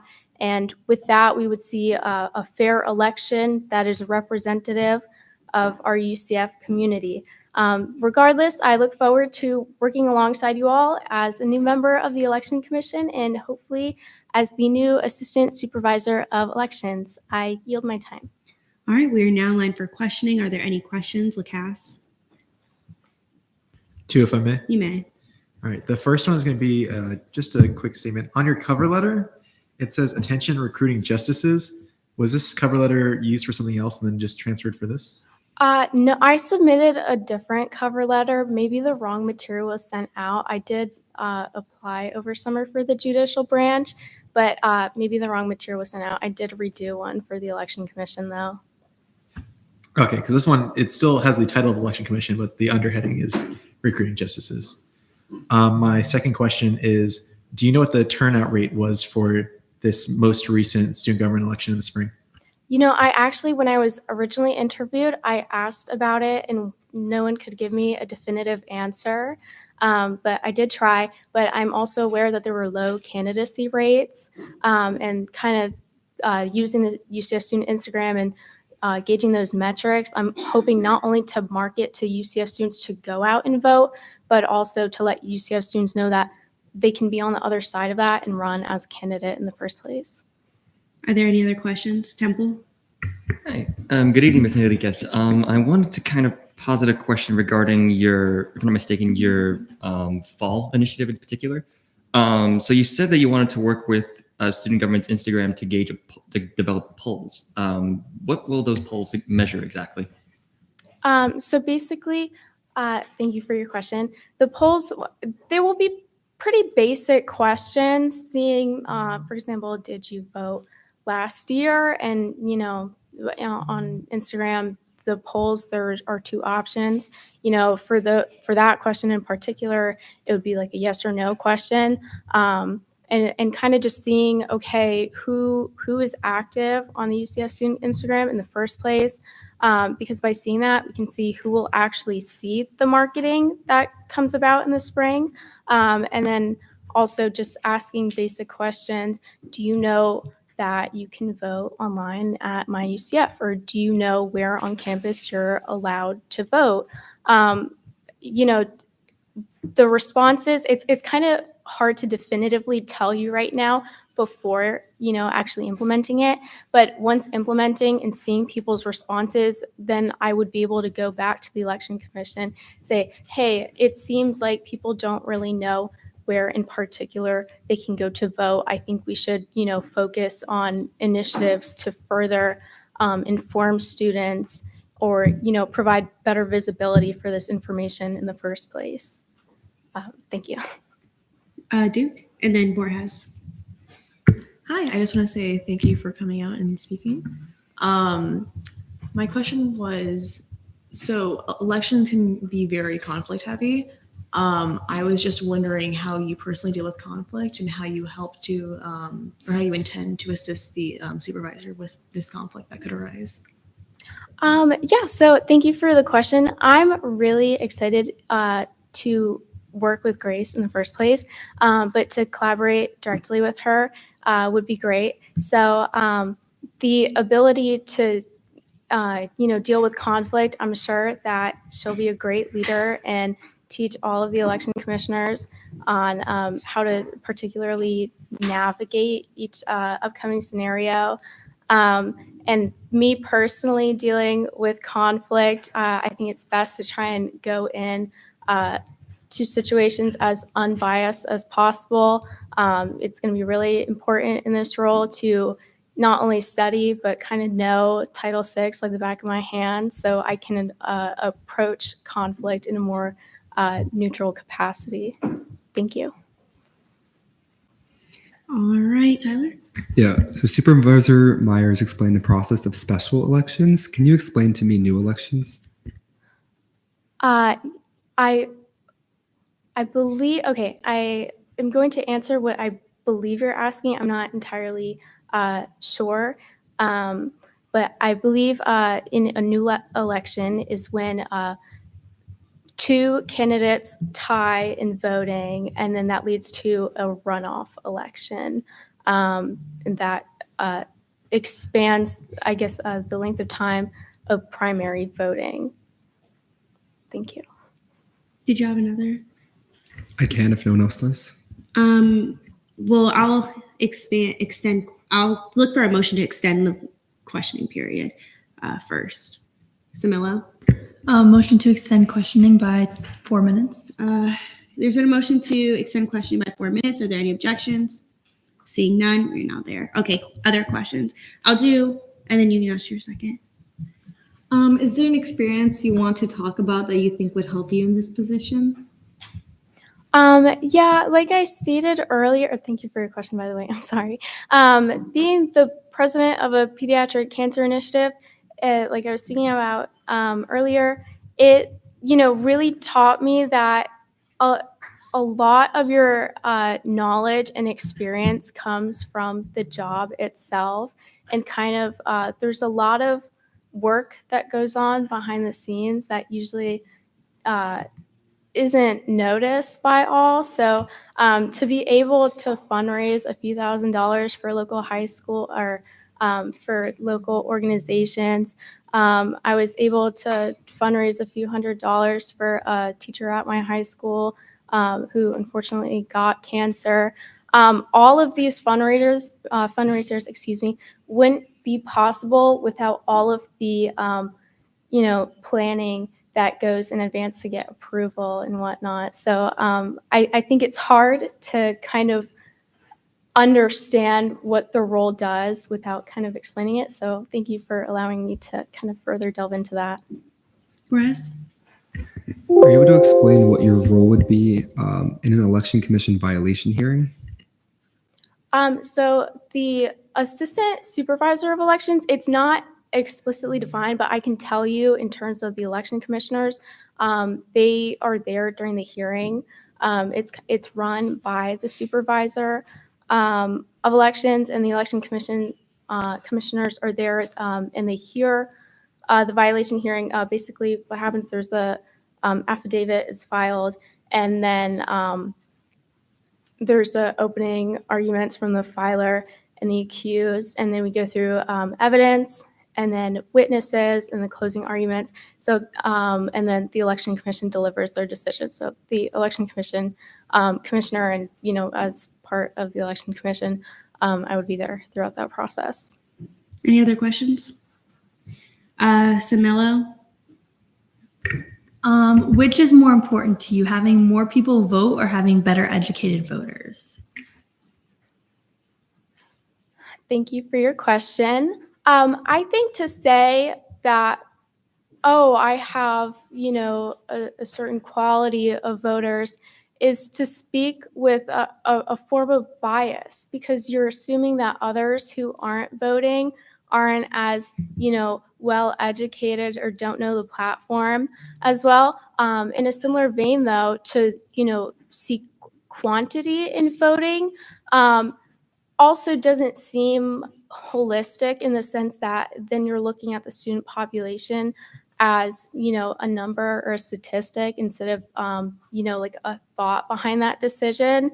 So while I do appreciate those that come out and vote because they have taken the time to hopefully research the candidates that they're voting for, I believe it's more important to consider the number of people that are voting, because when more people are voting, statistically, when you have more people voting in a population, then what is then reflected through your candidates, and then those who are appointed, is representative of the community. You have a smaller population voting, it's less representative of your community as a whole. All right. Questioning time has elapsed. Is there a motion to extend or move on to the next? Reese. Motion to move to debate. There's been a motion to move to debate. Are there any objections? Seeing none, we are now there. Any senators wish to speak in debate? I'll do Quiroga, Borges, and Pro Tempore. Candidate seems knowledgeable on what they're talking about, and I look forward to see how their initiatives play out and how they collaborate with us as a whole in the branch. So I'll be voting in favor. Borges. Yeah, so looking at the ENA minutes, there seems to have been concerns with the candidates' proposal and answers due to the 2 abstentions that happened there too. My question about new elections was answered incorrect, so I'm kind of torn. I know EC struggles with interest in getting people to want these roles at all, let alone someone who's like above and beyond qualified like crazy, read Title VI for years, which is just not realistic. My question about the violation hearings was correct, and then in addition, the procedure was explained.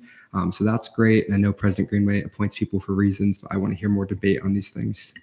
Pro Tempore. I think with most positions, you don't really know everything up front. So I appreciate, the candidate, stating that maybe she doesn't know something and being very upfront about that. I really enjoyed her answers, especially the last one, encouraging that there is no such thing as a high quality voter and trying to get as much turnout as possible, because I know that is like a really recurrent issue. So it kind of shows to me that, she does her research and she really does care about everyone equally. So for those reasons, I'll be voting in favor. Are there any other? Yaman Chili. So this candidate seems very knowledgeable. I really liked that she said that, looking for educated voters is some sort of bias, because as many of us in student government circles are often engaged in political science or other activities of such nature in the humanities field, and we often forget to realize that many other people often think differently, and people vote certain ways for their own reasons. and that should be respected. And I really like that answer, and so I'll be voting in favor. Duke? I understand potential concerns about the candidate not knowing everything. But before I was a senator, I was on EC when Daniel and Zelli were running for president. EC is very hard to fill up, and it is a very important position. And it's okay not knowing everything going in. There's a lot you can learn on the job, and there's a lot you don't know going in. So for that reason, I will be voting in favor of the candidate because I see a lot of potential in them. Are there any other candidate? I mean, not candidate. Ooh. Scared me. Are there any other senators wishing to speak in debate? Seeing none, Reese? Motion to move to voting procedures. There's been a motion to move to voting procedures. Are there any objections? Seeing none, we are now voting procedures.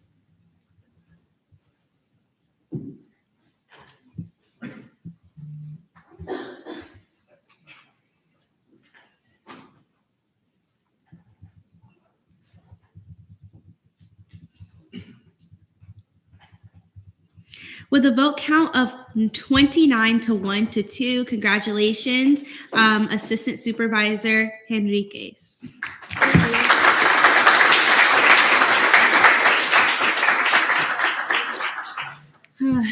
Senator Yera. I am present now.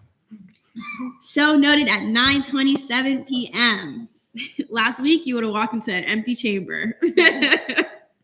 All right. Internal legislation, notice of legislation on first reading, bills, Internal Bill 5501, updates to Title III, introduced by Pro Tempore DeMarla, is hereby remanded to LJR. Notice of legislation on third reading, resolutions, Resolution 5504, resolution advocating for the implementation of an excused absence for voting in local, state, and federal elections, introduced by Chair Temple. I'll take a motion. Samilo? 2-minute speech, 5-minute question, 5-minute debate. There's been a motion for 2-minute speeches, 5-minute questioning, 5-minute debate. Are there any objections? Seeing none, we are now there. Temple? Giving me a wee bit of a challenge, I see. Nevertheless, so there is one particular change that I will be mentioning later on within this legislation. Of course, aside from that, nothing much else has changed. Although, of course, my laptop is very much not working with me right now. But you should all see the suggestion on the page. I will be moving for that in the course of debate. But otherwise, I will yield back my time for questions. Are there any questions on this legislation? Seeing none, is there a motion to move to debate? So moved, or okay. We are now in debate. Are there any senators? Temple? I move to see my amendment. There's been a motion to see I keep almost say Pro Tempore DeMarla. Like I've been saying that 3 times. To see Chair Temple's amendment.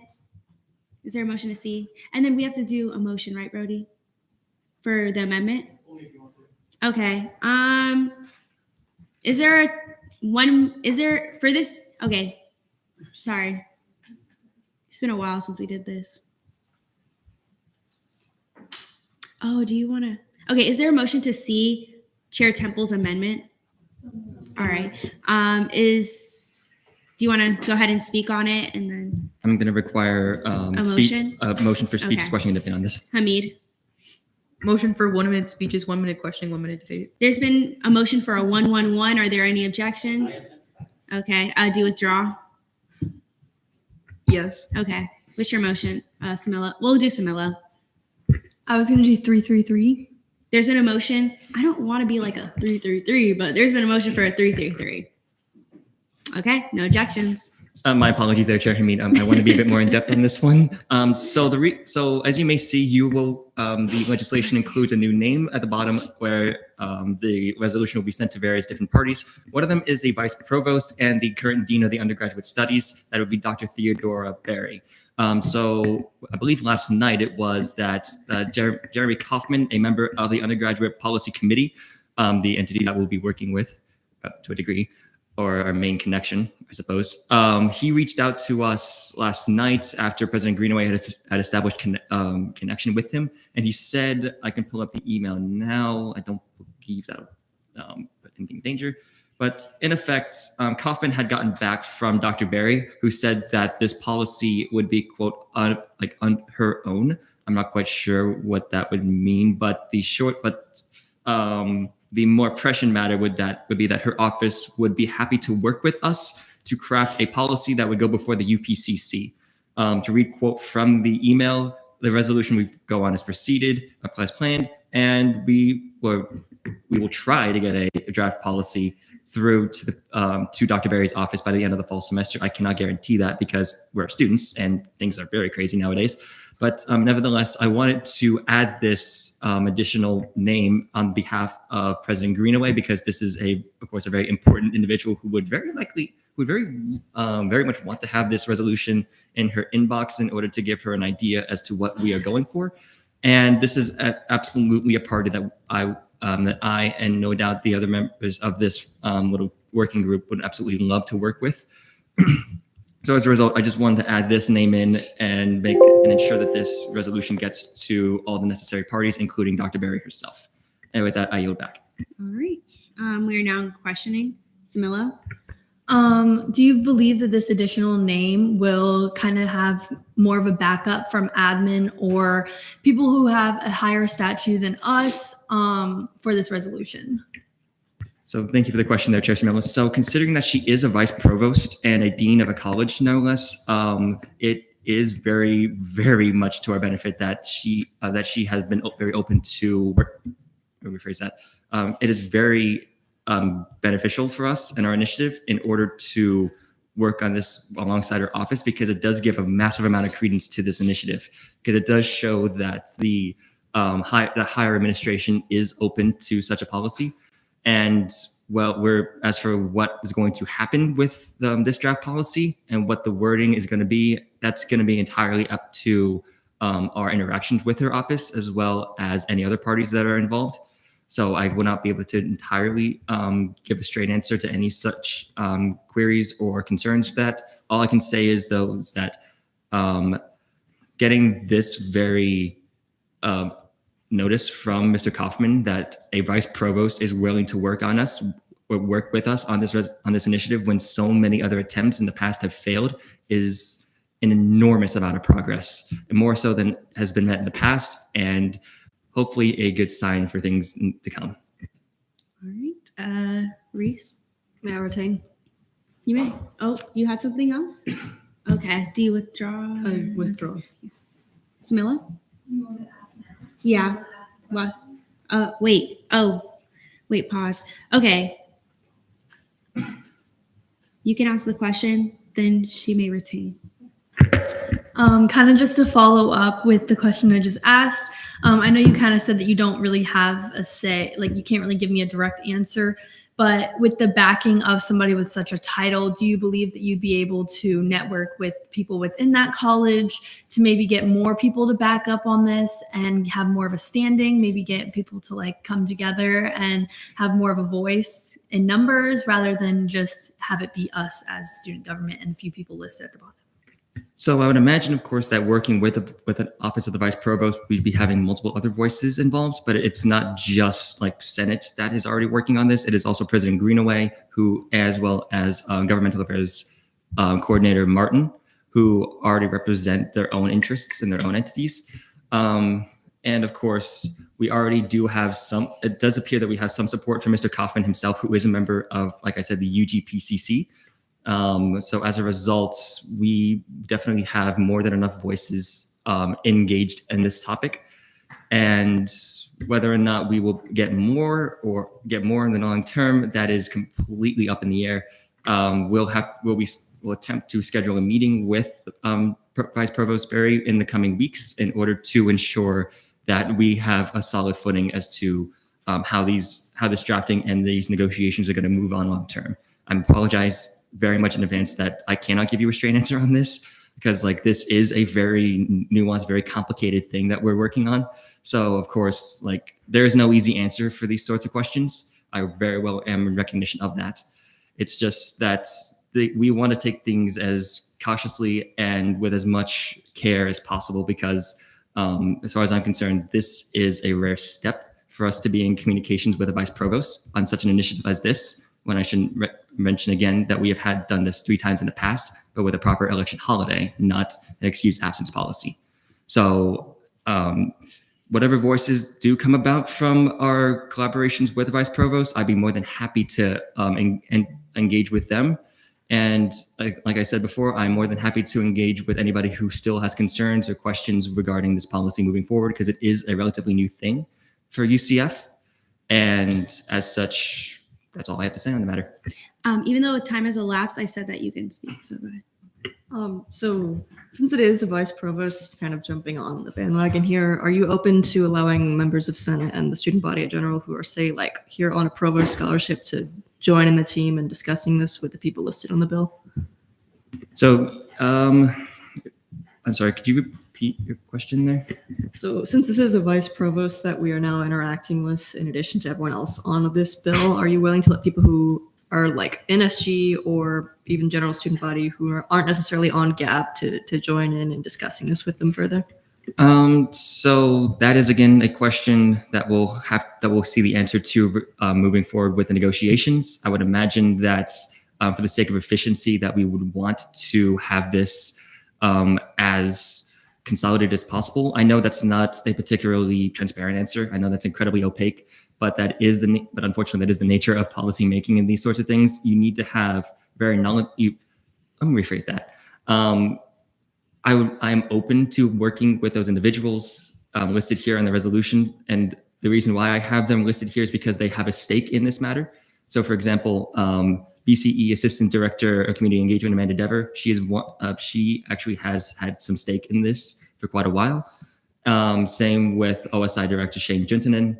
So of course, we'll be engaging with those individuals as well as all those listed on the bill, but also I would love to hear feedback and responses from the student body, because the students in this case have a very special sort of arrangement in this situation, is that I don't want to say they're the guinea pigs, but they're the ones that we're going to see the effects of this policy in place.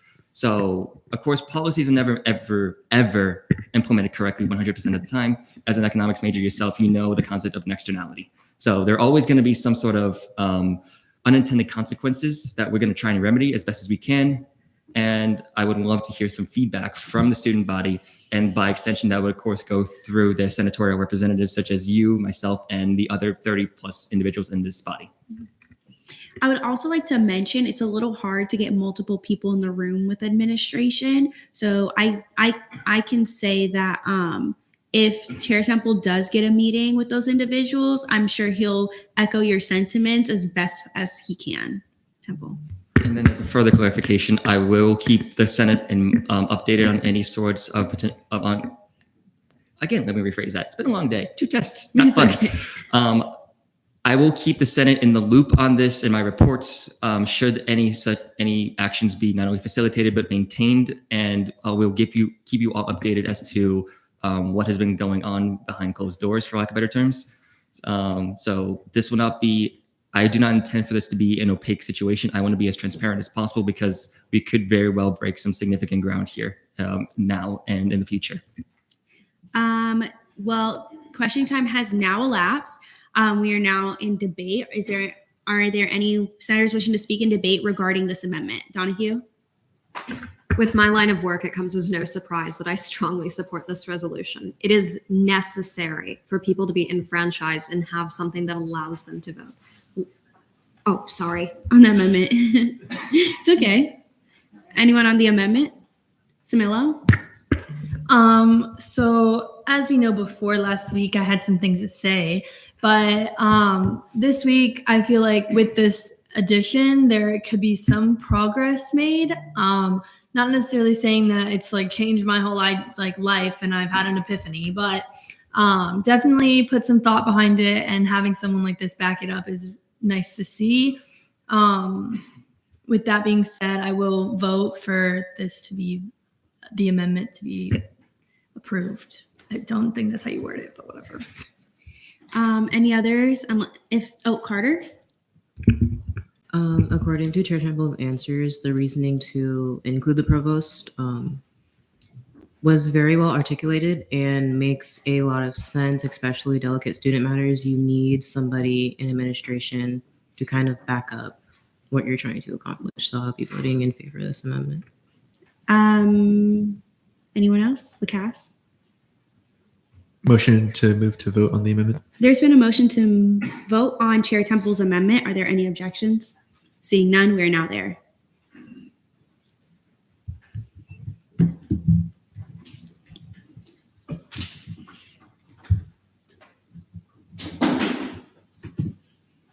With a vote count of 33 to 0, Chair Temple's amendment on this resolution passes. We are still in line for debate on the resolution itself. We have about, I want to say 2 minutes, 30 seconds. Okay. I'm going to go Donahue, Kanawha, Lacasse, and then Yalman-Chile. Sorry, I completely misunderstood that we couldn't speak on the whole thing in amendments. Anyway, with my line of work, it comes as no surprise that I strongly support this resolution. It is necessary for people to be enfranchised and to have something that allow them to go out and vote. Last year, it was incredibly difficult scheduling time to vote around my classes and work schedule. I was lucky enough to have that time to vote, but not everyone is. Not everyone has cars nor access to immediate transportation that gives them quick access to a polling location. Not everyone has access to quick or close polling locations. Not everyone has time to go between classes and work. We need this. And before anyone says that it'll take too long, 3 years will pass no matter what.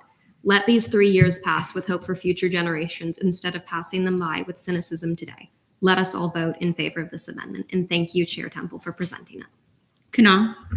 I am wholeheartedly in favor of this. To echo Donahue's sentiments, young voters need all the help that we can get, not only just voting, but being active in general and understanding what we're voting for. And I think this is a great step to opening up time for that, and not just on election day, but before that, if you have this in mind that, hey, I can take this time, it's reserved for me, I can get excused.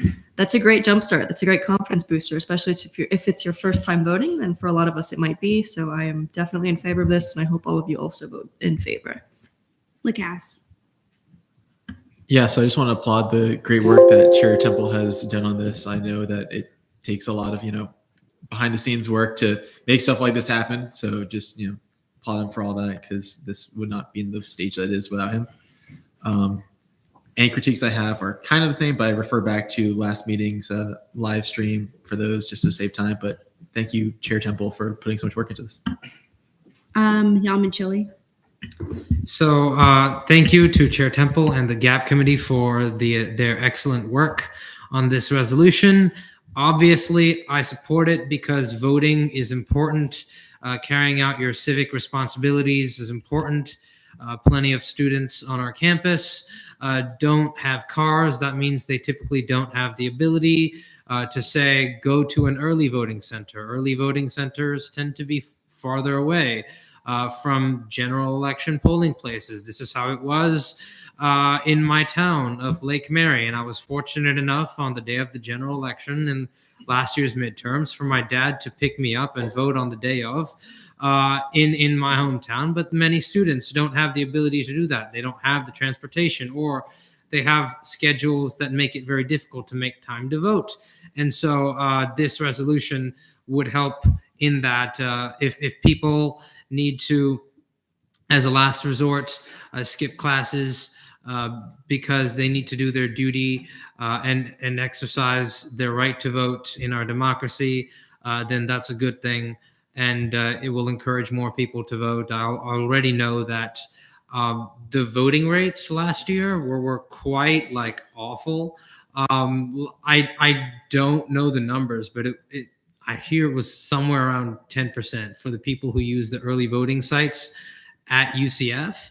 So this is kind of sad, but this resolution's goals, if successful, I believe would help bring those numbers up. So I'm enthusiastically in favor of it, and I encourage you all to do the same. All right. Question time has now elapsed unless you want It's a motion. a motion. Yeah. Move to voting. Mhm. I think we're in voting, right? We just debated. It's elapsed. So I mean, I guess we're in voting procedures.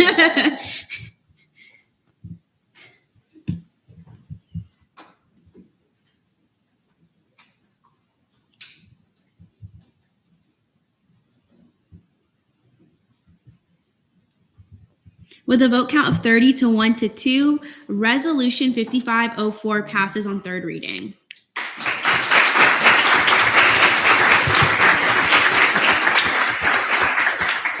Notice of legislation on second reading. I'll take a motion for this one. Temple. Move for 5-minute speeches, 5-minute questioning, 5-minute debate. There's been a motion for 5-minute speeches, 5-minute questioning, 5-minute debate. I will also like to note that this will only be seen once on the floor because it's a proclamation. So you will not see this again if it passes, even if it does not pass too. So yeah. You have 5 minutes when you're ready. That was a 5-5-5, correct? Okay, you have 5 minutes. Okay. Hi, everyone. I'm just going to summarize what I wrote as a speech, so I'm not repeating what Chair Hamid gratefully said for me in SBA. So in the coming weeks, LGU History Month is coming up in October, so I would say about 1 to 2 weeks from now. And as a caucus, we wanted to recognize this, especially given the numerous challenges and victories the community has faced in the U.S. since the 1800s. And also, UCF is one of the largest campuses in the nation. So, and a lot of these communities on campus are interconnected. For example, it's intersected across racial and ethnic lines. So it's important that we also support people who are within these groups. And this also includes non-ethnic racial groups. For example, there could be LGBT students in Greek life and also in other non-academic groups as well. Pride is currently celebrated in October from the 20th to 22nd, which ends in a day-long festival. There's also other events in Orlando going on at Disney. And then following this event, we will have, following this proclamation, we will have an event on October 19th from 4 to 6 p.m. to provide resources to students, whether they're in part of the community or not. And along with this, to my knowledge, every single year, the Multicultural Student Center, along with LGBT Services, has programming all month for October in support of the community. And yes, that's my piece. Thank you. All right. Are there any questions for Chair Carter, Temple, and then Hamid? So I'm seeing one of the whereas clauses here that starts with October was a significant time for the LGBTQ rights. It goes on and then it hits October 11th, 1979, and then a year later, 1979. Is that the correct information there, or does that need to be amended? The whereas clause saying October was a time for LGBT rights.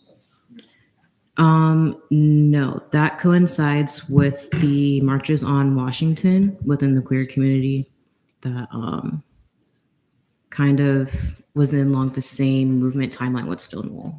So that was the purpose.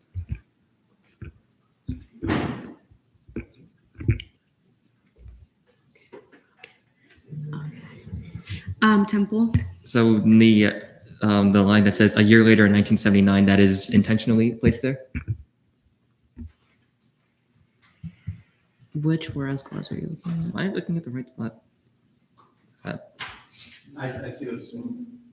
Yeah.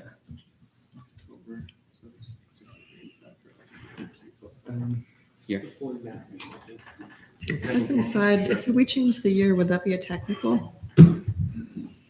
Switching it in the Okay, yeah, it's a technical. Okay, I'll see it as a technical. It doesn't need to be amendment unless you're switching wording. Then yeah, amendment. But we can look over it once we see your legislation and stuff. Like,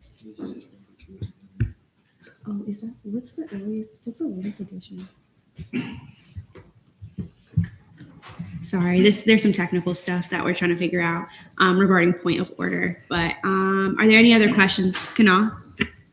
For the whereas clause that starts with in June 2015, the court case is misspelled. It's Obergefell v. Hodges, not Hodgins. I guess that's another technical. I'll see it as a technical. Any other questions? Or Hamid? I'm so sorry. I was supposed to get to you. It's okay. So this was brought up in SBA, but I did want to ask it here. To your knowledge, are all the people in the be it further resolve clause currently still in their position? Yes. When I was doing this, I made sure to double check everything before I wrote it. Anyone else? Seeing none, is there a motion to move to debate? All right, we are now there. Anyone wishing to speak in debate? Lacasse, Temple, and then, oh, we have some new ones. Okay. I don't really go back on my stuff, but I'm going to have to let these new people talk. Lazo. I am absolutely in favor of this bill, especially given the current political status here in Florida towards LGBTQ members of the community. I think it would be in our best interest as a campus to vote in favor of this, especially to protect the student body here, of many of which, even if they don't identify as part of the community, are allies of the community, know people in the community, and this will basically cement us as being supportive of that community, regardless of what else is occurring in the Florida political nature. So I will absolutely be voting in favor, and I highly encourage all of you to vote in favor. Okay, I'll go Herrera and then Yalman-Chili.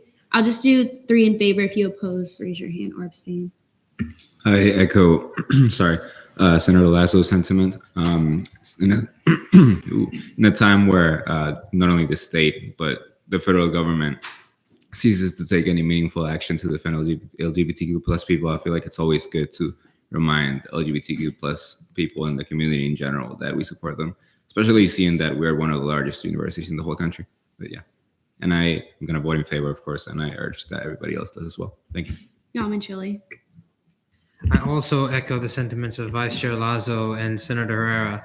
LGBTQ plus History Month is important. Acknowledging the history of queer people is important. It is a reminder that much progress has been made in the past few decades with regards to queer rights. But in the past few years, we have also seen a regression, especially in Florida and in other states across our country, with queer people of all kinds being attacked by such policies, especially trans people. And so this proclamation is a good sign and a reminder to the LGBTQ plus community at UCF that despite whatever the government of Florida does, that student government is with them, that UCF will remain to be a safe haven for the LGBTQ plus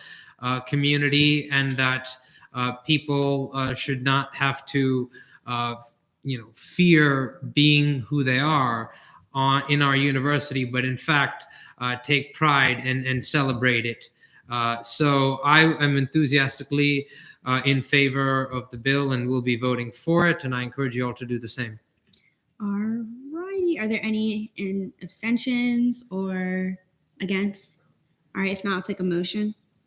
Temple. Move to vote on the proclamation. There's been a motion to vote on Proclamation 5505. Are there any objections? Seeing none, we are now there.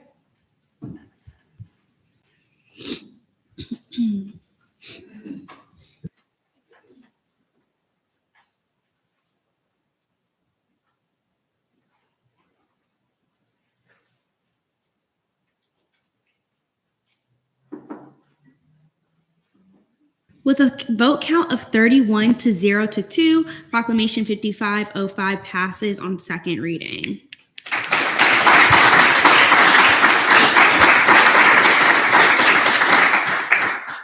All righty. Senate Forum, Chair DeCara. Oh, so I just got an email today from the HSI director, and basically it was like our formal invitation away. It was also, it's from an intern of so-and-so is basically saying that we invited you to basically in the end, it's the Save on Student Debt Town Hall being held by Representative Maxwell Frost. As special guest as, I can't pronounce the name correctly, the Congressional Hispanic Caucus Chair and the Vice Chair of Policy. So Darren Soto, which is also Florida. The other one is from California. It's happening on Monday from 11:30.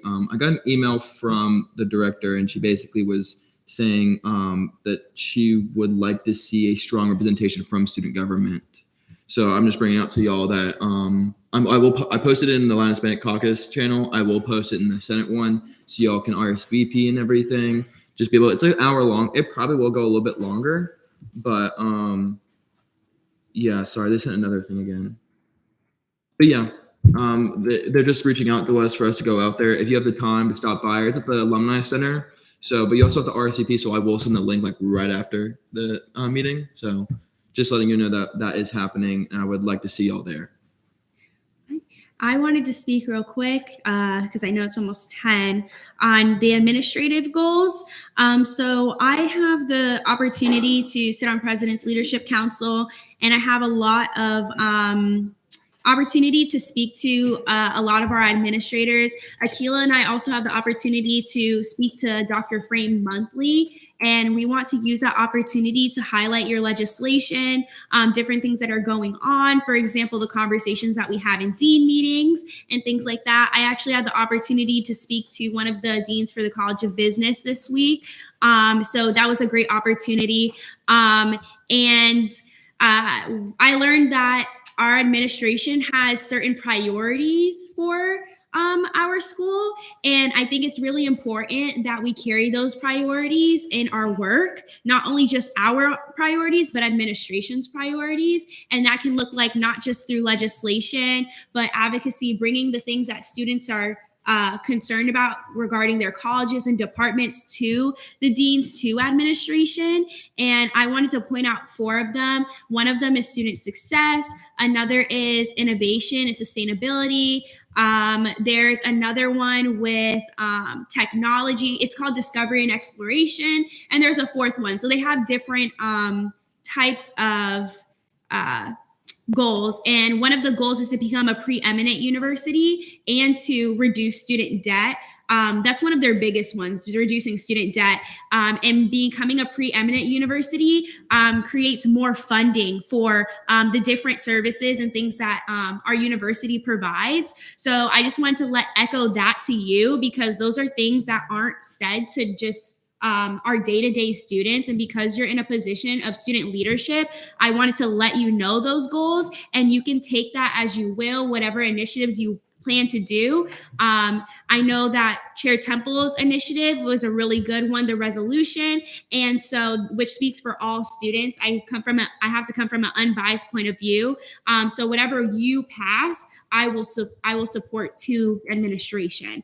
I will show administration this is what our body passed. This is what our body is saying that they are representing students for, and make sure that you're connected with the people you need to be connected with. Chair Temple luckily comes from a place where he knows individuals and he can just take the ground running. But if there's any way that I can support you in your role and connecting you with the right people, please let Pro Tempore DeMarla and I know. We're a team, so whatever I do, I tell Pro Tempore DeMarla. Whatever Pro Tempore DeMarla does, she tells me. So I just wanted to give that space and let you know, try not to go on a tangent, but to let you know that you're supported in this role. I may be unbiased role, but whatever you pass, I am going to support, in the sense of making sure that administration knows that is what you want and the student body wants. I just want to make that clear. So I didn't want to do that in my announcements, but after this significant legislation passed, and I just wanted to make that very clear. Yeah, DeCara.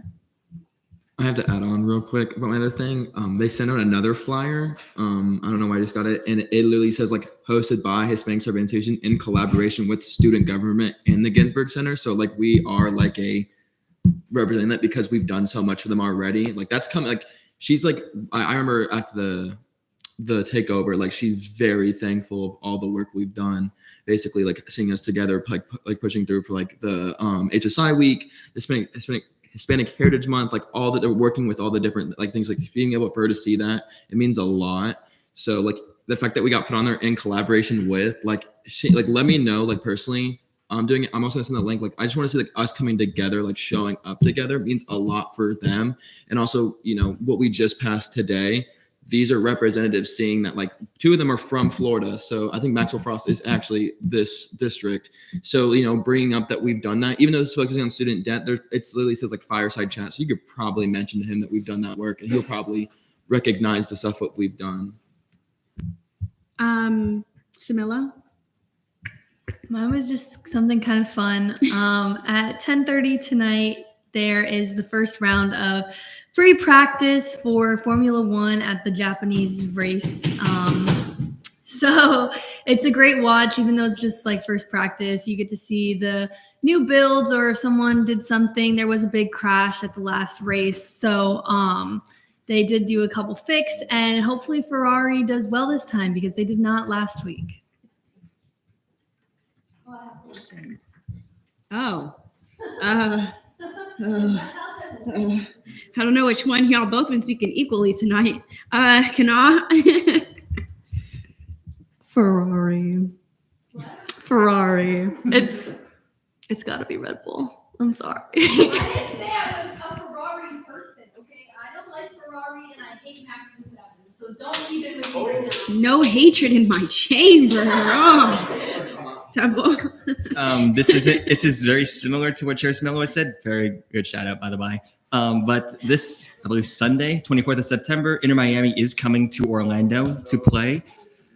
Yep. Unfortunately, Lionel Messi is not playing. He has a muscle injury, but that should not deter anybody. Inter Miami is a very good team at the moment, especially seeing as they have a significant amount of influence from the likes of Lionel Messi, Sergio Busquets, and Jordi Alba from FC Barcelona.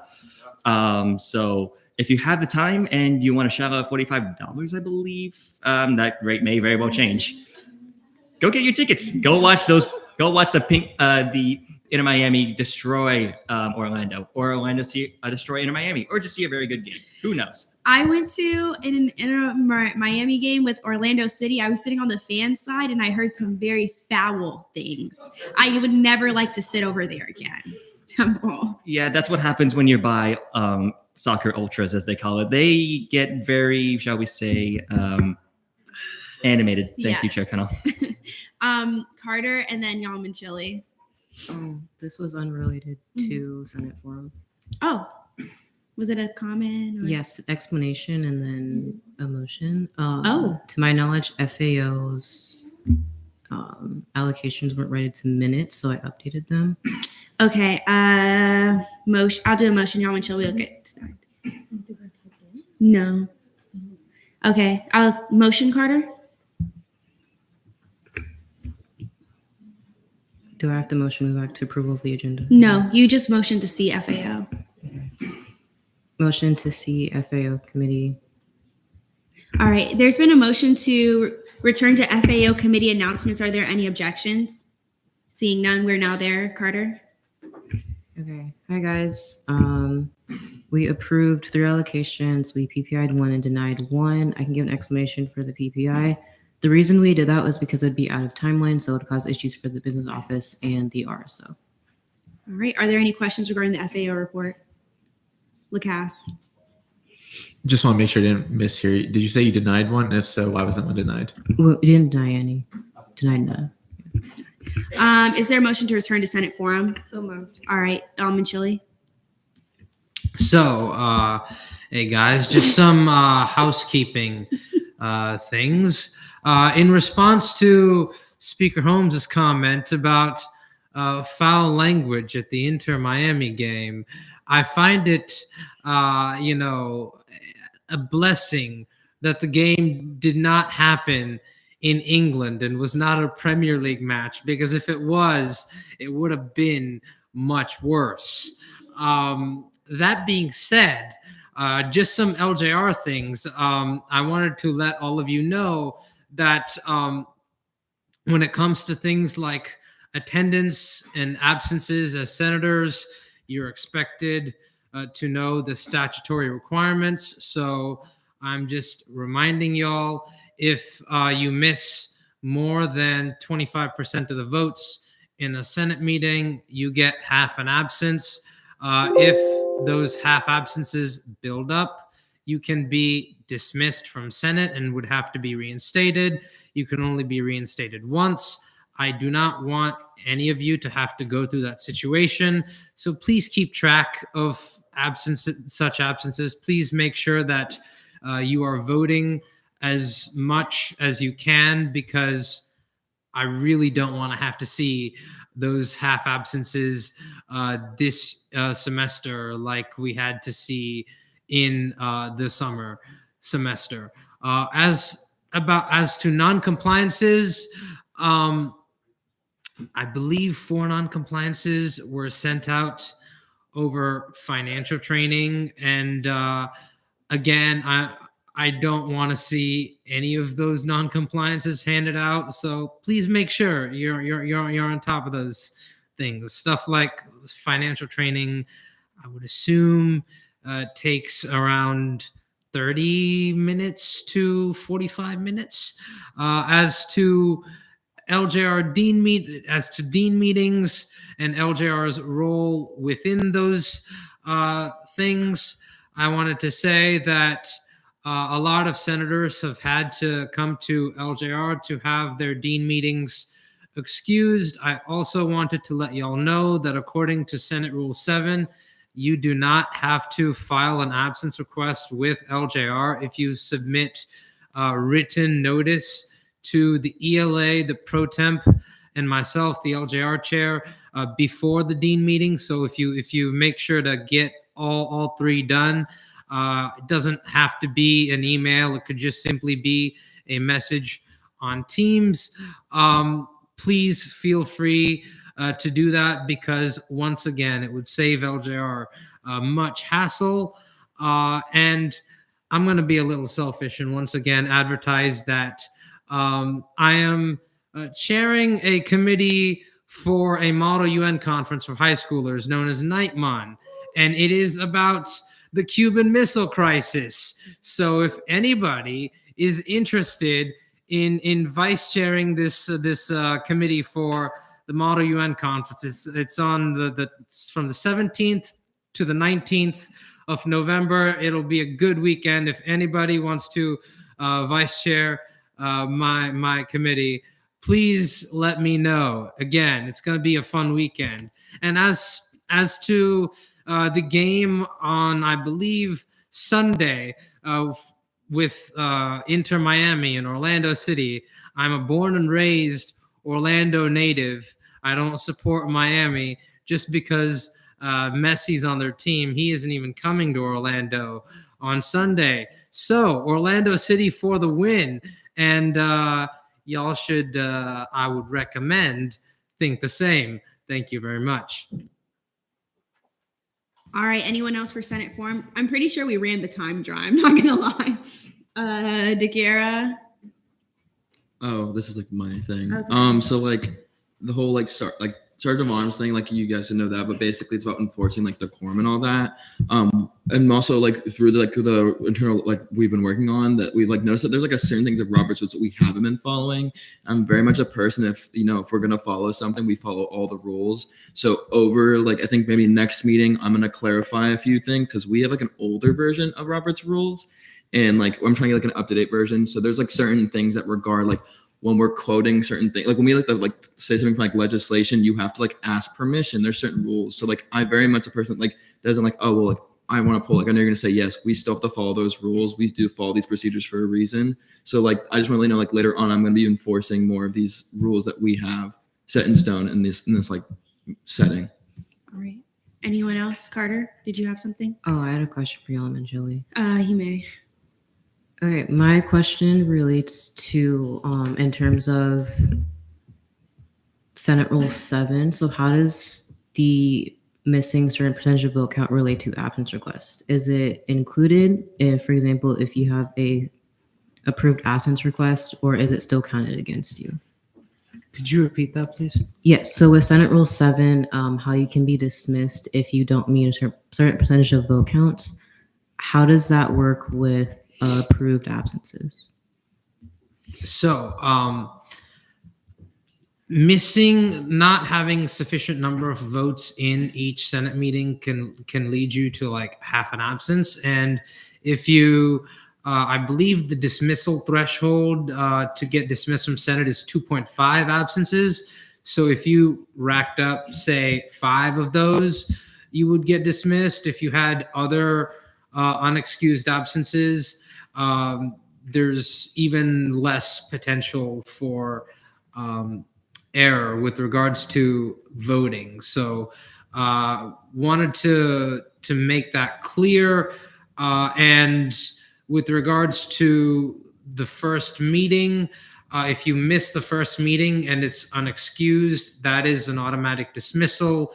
If you miss the dean meeting and it's unexcused, that is also an automatic dismissal.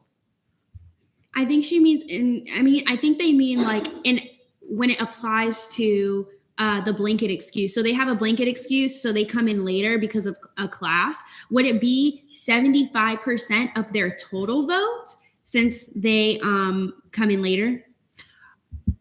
I believe it does not apply because the voting requirement only comes into effect if you were present at both initial and final roll call. Okay. So if you come in late with a blanket excuse, that means you weren't there at initial roll call, meaning that it would not apply. Okay. Thank you. That was a good question, by the way. All right. I'm going to allow Senate forum because I'm pretty sure it went over the time.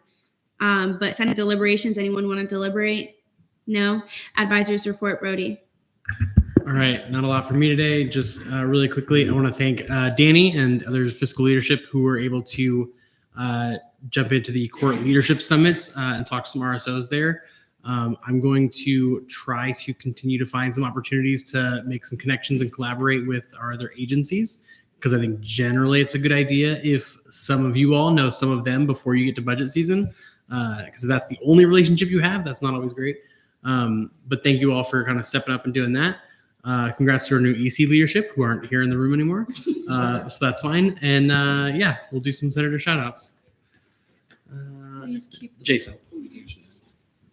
Sorry, y'all. I have a list again because I have bad memory. I'm old and geriatric.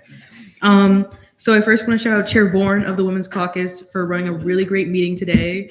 She did really great, and you guys should go to the Women's Caucus because it's very fun. Also to Vice Chair Lazo, who was just elected today for the Women's Caucus. Great run, great presentation, and I think she's going to do really, really well in the role. Next, Chair Temple and Gap for the amazing proclamation. I said this last week, but I think that this is a really good resolution, and I think it's going to help a lot of people. Also, Chair Carter and the LGBTQ caucus, I think that the proclamation was really well written, and I think that it is really important that we recognize LGBTQ History Month, especially with all the attacks that we're getting from the state. This is so important, and I'm so glad that it passed. Next, SBA, because they deal with me when I am fighting with the computer in the conference room because it really doesn't like me and my virus-filled computer. And also Pro Temp DeMarla, because she put me on the best Starbucks drink today, guys. I'm not gonna lie, she has really good taste. So thank you for that. All right, Ethan. I also have a list, but also because I'm trying to limit myself here, so I'm not because of a memory issue, although it could also be that. First and foremost, I wanted to shout out Gap because they did a fantastic amount of work today, and I'm very, very happy with the progress we're making. And in particular, Vice Chair Polera for jumping straight into things as Vice Chair. I cannot stress how much of a fantastic Vice Chair you are. So thank you for stepping into the role. Chair Samillo and Chair Kanal, during the deliberations on the amendment for 5504, I cannot stress just how appreciative I am of hearing those sorts of questions from you, and trying to really get at the roots of what this resolution is for. Because as much as I do appreciate all the plaudits and all of the all the praise for this resolution, I equally appreciate, if not appreciate, the critiques and the insightful questions that you have levied into this as well, because it not only helps flesh out all the concerns that this ambitious plan has, but it also helps me train my answers for the Vice Provost and for all those parties. So, because I can guarantee that I will be facing very similar questions to them when we go into the UPCC meetings and meetings with the Vice Provost. So again, I cannot stress how appreciative I am of that line of questioning from you, Chair Samillo, and you, Chair Kanal. And on the bounce on that, Chair Kanal and ENA did a fantastic job with caucusing tonight. I am aware that caucusing can be a bit taxing for people because it extends our meetings for longer, but it is very important work. We are staffing bodies in not only the Senate, but also the Election Commission.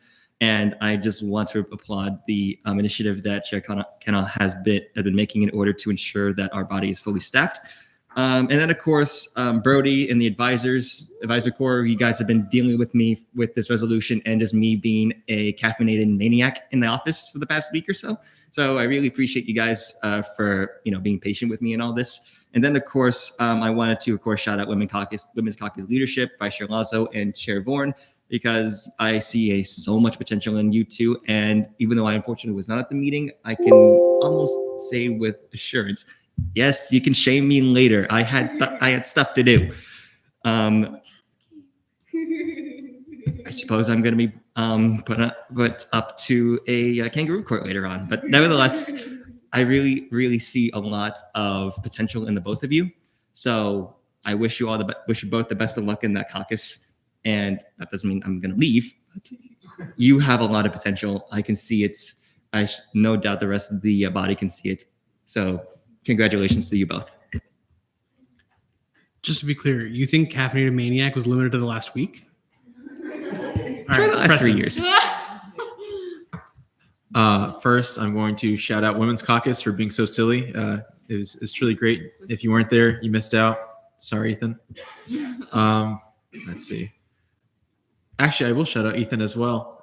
Lots of great work on the resolution. I know that he's been doing a lot, and for him, that probably feels like nothing, but I'm sure it would make my head explode. So thank you for all that you do. GAP is amazing, and it wouldn't be the way it is if you weren't there.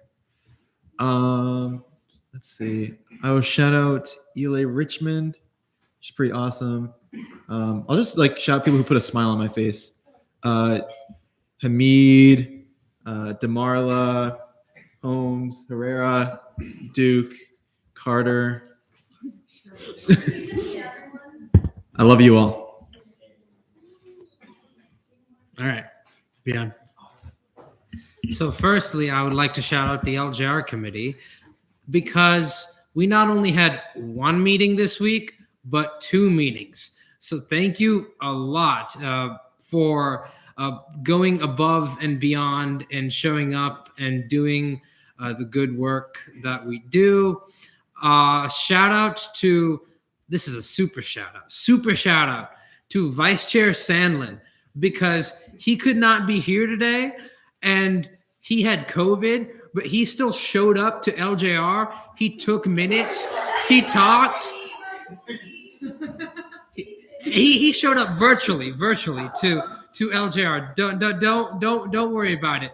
So he's a literal god. I told him that he didn't show up if he didn't want to, but he showed up to LJR. He took minutes. He did it today, and I just very much appreciate him for it. I know he's in Jacksonville, but I wish the best for him and hope he feels better soon, because speaking from personal experience, COVID sucks. So yeah. Next, I would like to shout out Chair Temple and GAP for the excellent work on the resolution regarding an excused absence policy. Shout out to Chair Carter and the LGBTQ plus caucus for their proclamation regarding LGBTQ plus History Month. And lastly, shout out to ILA Pullman for holding what I believe is the first SGLC meeting. I thought that was pretty cool as well. So good job on that. And as somebody who signed up to be a mentor, I am very much excited to meet the mentees and get them to know more about Senate. Thank you. All right, Tyler. So first, Samilo. I would shout out Samilo every week if it didn't get annoying. CRT is just really hard and she's doing a great job. Second, they're not senators, but I want to shout out EC leadership. Despite my debate, I did vote yes, and I think they're going to do really good. So, Ariana? I just want to say that Vice Chair Fintella deserves the Best Vice Chair award. Honestly, things would be such a mess without her helping me out with planning things and making sure that our announcements are read, along with Chair Hamid. Anything we do would not be possible without them. especially in LGBT caucus. Like things would be a hot mess if they weren't helping me. All right, Adam. Always got to shout out Chair Samillo. Thank you for your hard work at CRT. Also, Yara and Brown and Danny for always coming out. Appreciate y'all. Okay. I'm gonna shout out Mr. DeCara out there. Okay. Firstly, want to shout out the shirt itself. Like, not even the person with the shirt on, just the shirt. Aiden's shirt is pretty dope. Like, I really like that shirt. Anyways, moving on. Aiden, you yourself, pretty cool. Also, Robert's Rules. Okay, slay. We're gonna learn them. We're gonna cherish them. We're gonna praise. Also, for scaring all of us every single time, decorum needs to be decorum. And just bang. Yep. It's like a big bomb, onomatopoeia, bang. That's all I gotta say. Also Kringle, but that's basic. That's normal. We love. All right. Sierra. Shout out to Vice Chair Vasquez for showing me the crumbly cheese. Thank you so much. That's it. Okay. Crumbly cheese. Yeah. All right. Ethan. First, can we get the fact that Chair Samillo had shouted out Aiden's shirt on the record, please? It's there. Man, if only there was a space in the agenda specifically for noting people's outfits. That's so crazy. I mean, my iPad. I mean, Which Aiden? Because they both get fire shirts. Oh, sorry, trainer. Hey, I'll shout out for you. All right. Anyway, yeah, Ethan. One more shout out. I wanted to shout out all the SGO seers that did come to our Senate, the Senate meeting tonight, and I'm not sure if there are any more back there, but hey, welcome to Senate. Okay, Vihan. So, yes, shout out to Chair Samillo for very kindly, what's it called? Being a really good chair and allowing me to come to CRT and share 2 really good history facts. I remember I really like those facts. So shout out to Chair Samillo. And lastly, shout out to Senator Donahue. Really cool pins. All right, Kylie. Shout out to Vihan for letting me teach him a word today. If y'all want to know what this word is, I would check out the LJR agenda because I can't say it here. Okay, yeah. All right. Any other senator shout outs? All right. Seeing none, Netta, you're up. Oh, shoot. What am I looking at? Okay, if y'all want the cookie social on Monday, I need 2 people to sign up for one-on-ones with me immediately. Come on, I'm putting it in the minutes. Okay. Oh my gosh. Jason, okay, I'm so sorry. Perfect. You're going to be my first meeting. I will send you an email for a time and date. Anybody else? Come on. I think I saw another hand. Okie dokie. Let's do a couple. You're going to have to tell me your names because I only know your last names. Okay, remind me what your name is. Allison, AIASS1. And I'm so sorry. I feel like I should know your names, but I'm trying. It's Adam. Adam. Okay, yes. And I think I saw another hand. Reese, perfect. Who's next? That is it? I feel like, do you want to set up a one-on-one with me? I mean, sure. Okay, yeah. remind me what your name is.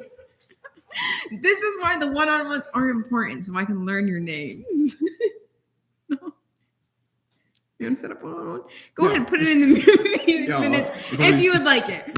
Okay, so now that I have my 4 to 5 one-on-ones, there will now be a cookie social on Monday, 4 to 5. Come to, it's going to probably be in the office if CRT is running long. If CRT ends early, it'll be in the chamber. Yes, Aiden. From 4 to 6 p.m. on Monday, September 25th, p.m., not a.m.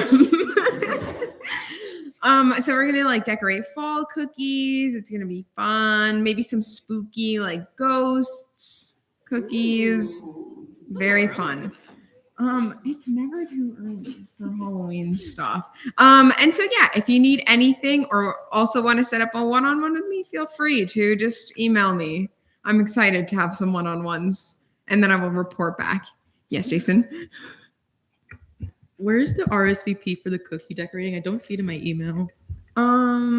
If you go on your calendar, or Brody, does it only show up in the calendar if you accept it? It'll be in there, but it'll be like faded or a different color. If you click on it, and then there's an accept, tentative, decline.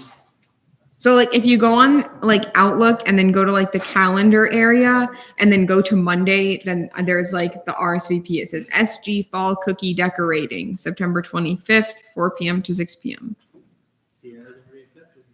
Yeah, we have a couple of RSVPs. I'm very excited to see everyone. Okay. Any questions for me? Yes, what's up? How do I un-RSVP? I am so sorry. You know, I don't know. I think you just go back. I think if you like search in the search bar like SG Fall Cookie Decorating, it'll pop up maybe. But I know like once you accept something or like respond to it, it like disappears. It's very strange. So As well as a calendar on the sidebar of the thing. Yeah. Look for the day and then it'll be there. And then okie dokie. Thank you all so much. On to Maddie. hello. Email me your minutes, please, because it's really annoying to go find your minutes. And I don't know if you meet or caucus or things, so please email them to me. Today's my father's birthday, so happy birthday, Patrick McKnight. Yeah. So Netta has a really cool idea. So I'm gonna take a video and then everybody say happy birthday. What do you want them to say? Dad. Everyone say happy birthday, Dad. Are you ready? Yeah. Let's do it can you do it in 0.5? I don't have a 0.5. You do it. I'll do it in 0.5. Please Don't do that. Don't do that. Okay, is everybody ready? Give us a little countdown. Okay. 3. Ready? On the count of 3. 3, 2, 1. Happy birthday, Dad. He's gonna love that. He's living it up today. He's on a cruise. He saw the Northern Lights. He's having a good time. He also has a really cool birthday. It's the 21st night of September, 1969.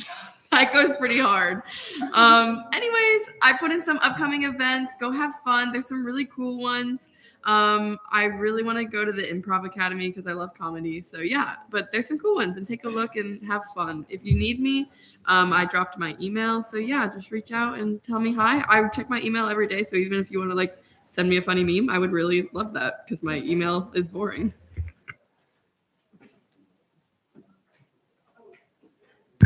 Any questions for the advising team? All right.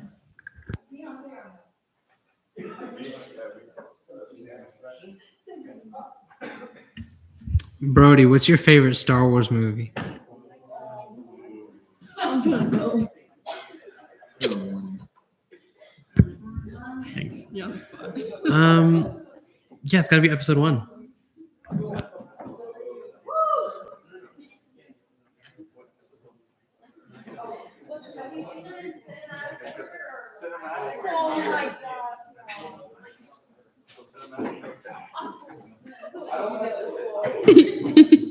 Brody, did you answer the question? Oh, okay. Y'all are literally killing me right now. Okay. All right. Miscellaneous business. Only DeMarlo has dripped down. I'm going to run through this. 3rd place, Andrea. 2nd place, Jason. 1st place, Sierra. It looks too good. Oh, we have a question. I'll give y'all a spin. No. Yeah, everyone do a quick spin as fast as you can.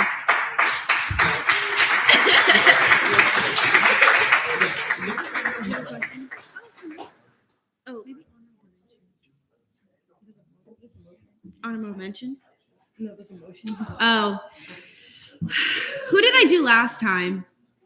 Okay, then you. Move to adjourn pending final roll call. There's been a motion to adjourn. Is that a motion? Okay, no. This is just something for miscellaneous business. May I be resigned from the GAP committee, please? Yes. Oh, wait.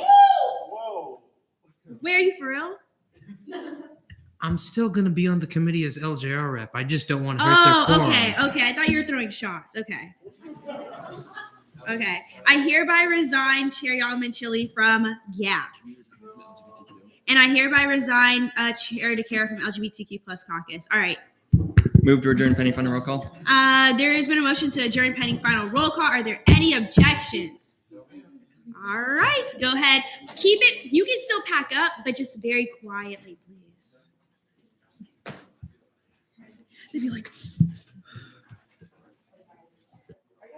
roll call or.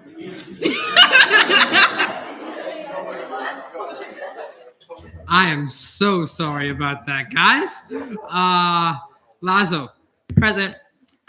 Herrera. Here. Trainer. Present. Navacruzat. Present. Kenna. Present. Morissette. Present. Temple. Present. Thorne. Present. Carringle. Present. Datlas. Absent. Datlas. All right. DeCara.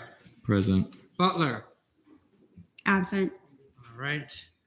Campbell is absent. Lazier. Present. Is Lazier here? Yeah, I missed the mic completely. Present. All right. Thank you. Fintel. Present. Hamid. Present. Rose. Rose. Absent. All right. Is Moore here? More? I don't even think it's part of this body anymore. Sure. Still on the roster. Whitson. Absent. Yera. You know I'm here. I know you're here, Carlos. Kuroga. Here. Carter. Present. Brown. Present. Similo. Present. Hamayan. Absent. Nadella. Present. Patel. Present. I am here. Luthra. Present. Acosta. Present. Borges. Here. Duke. Here. Holmes. Present. Donahue. Present. Lacasse. Present. Polera. Present. Pullman. Present. Richmond. Present. Sandlin. Absent. Vasquez. Present. Kairos Rivera. Absent. DeMarla. Here. Mittal. Present. With 35 out of 47, quorum is verified. I hereby adjourn this meeting at 10:35 p.m.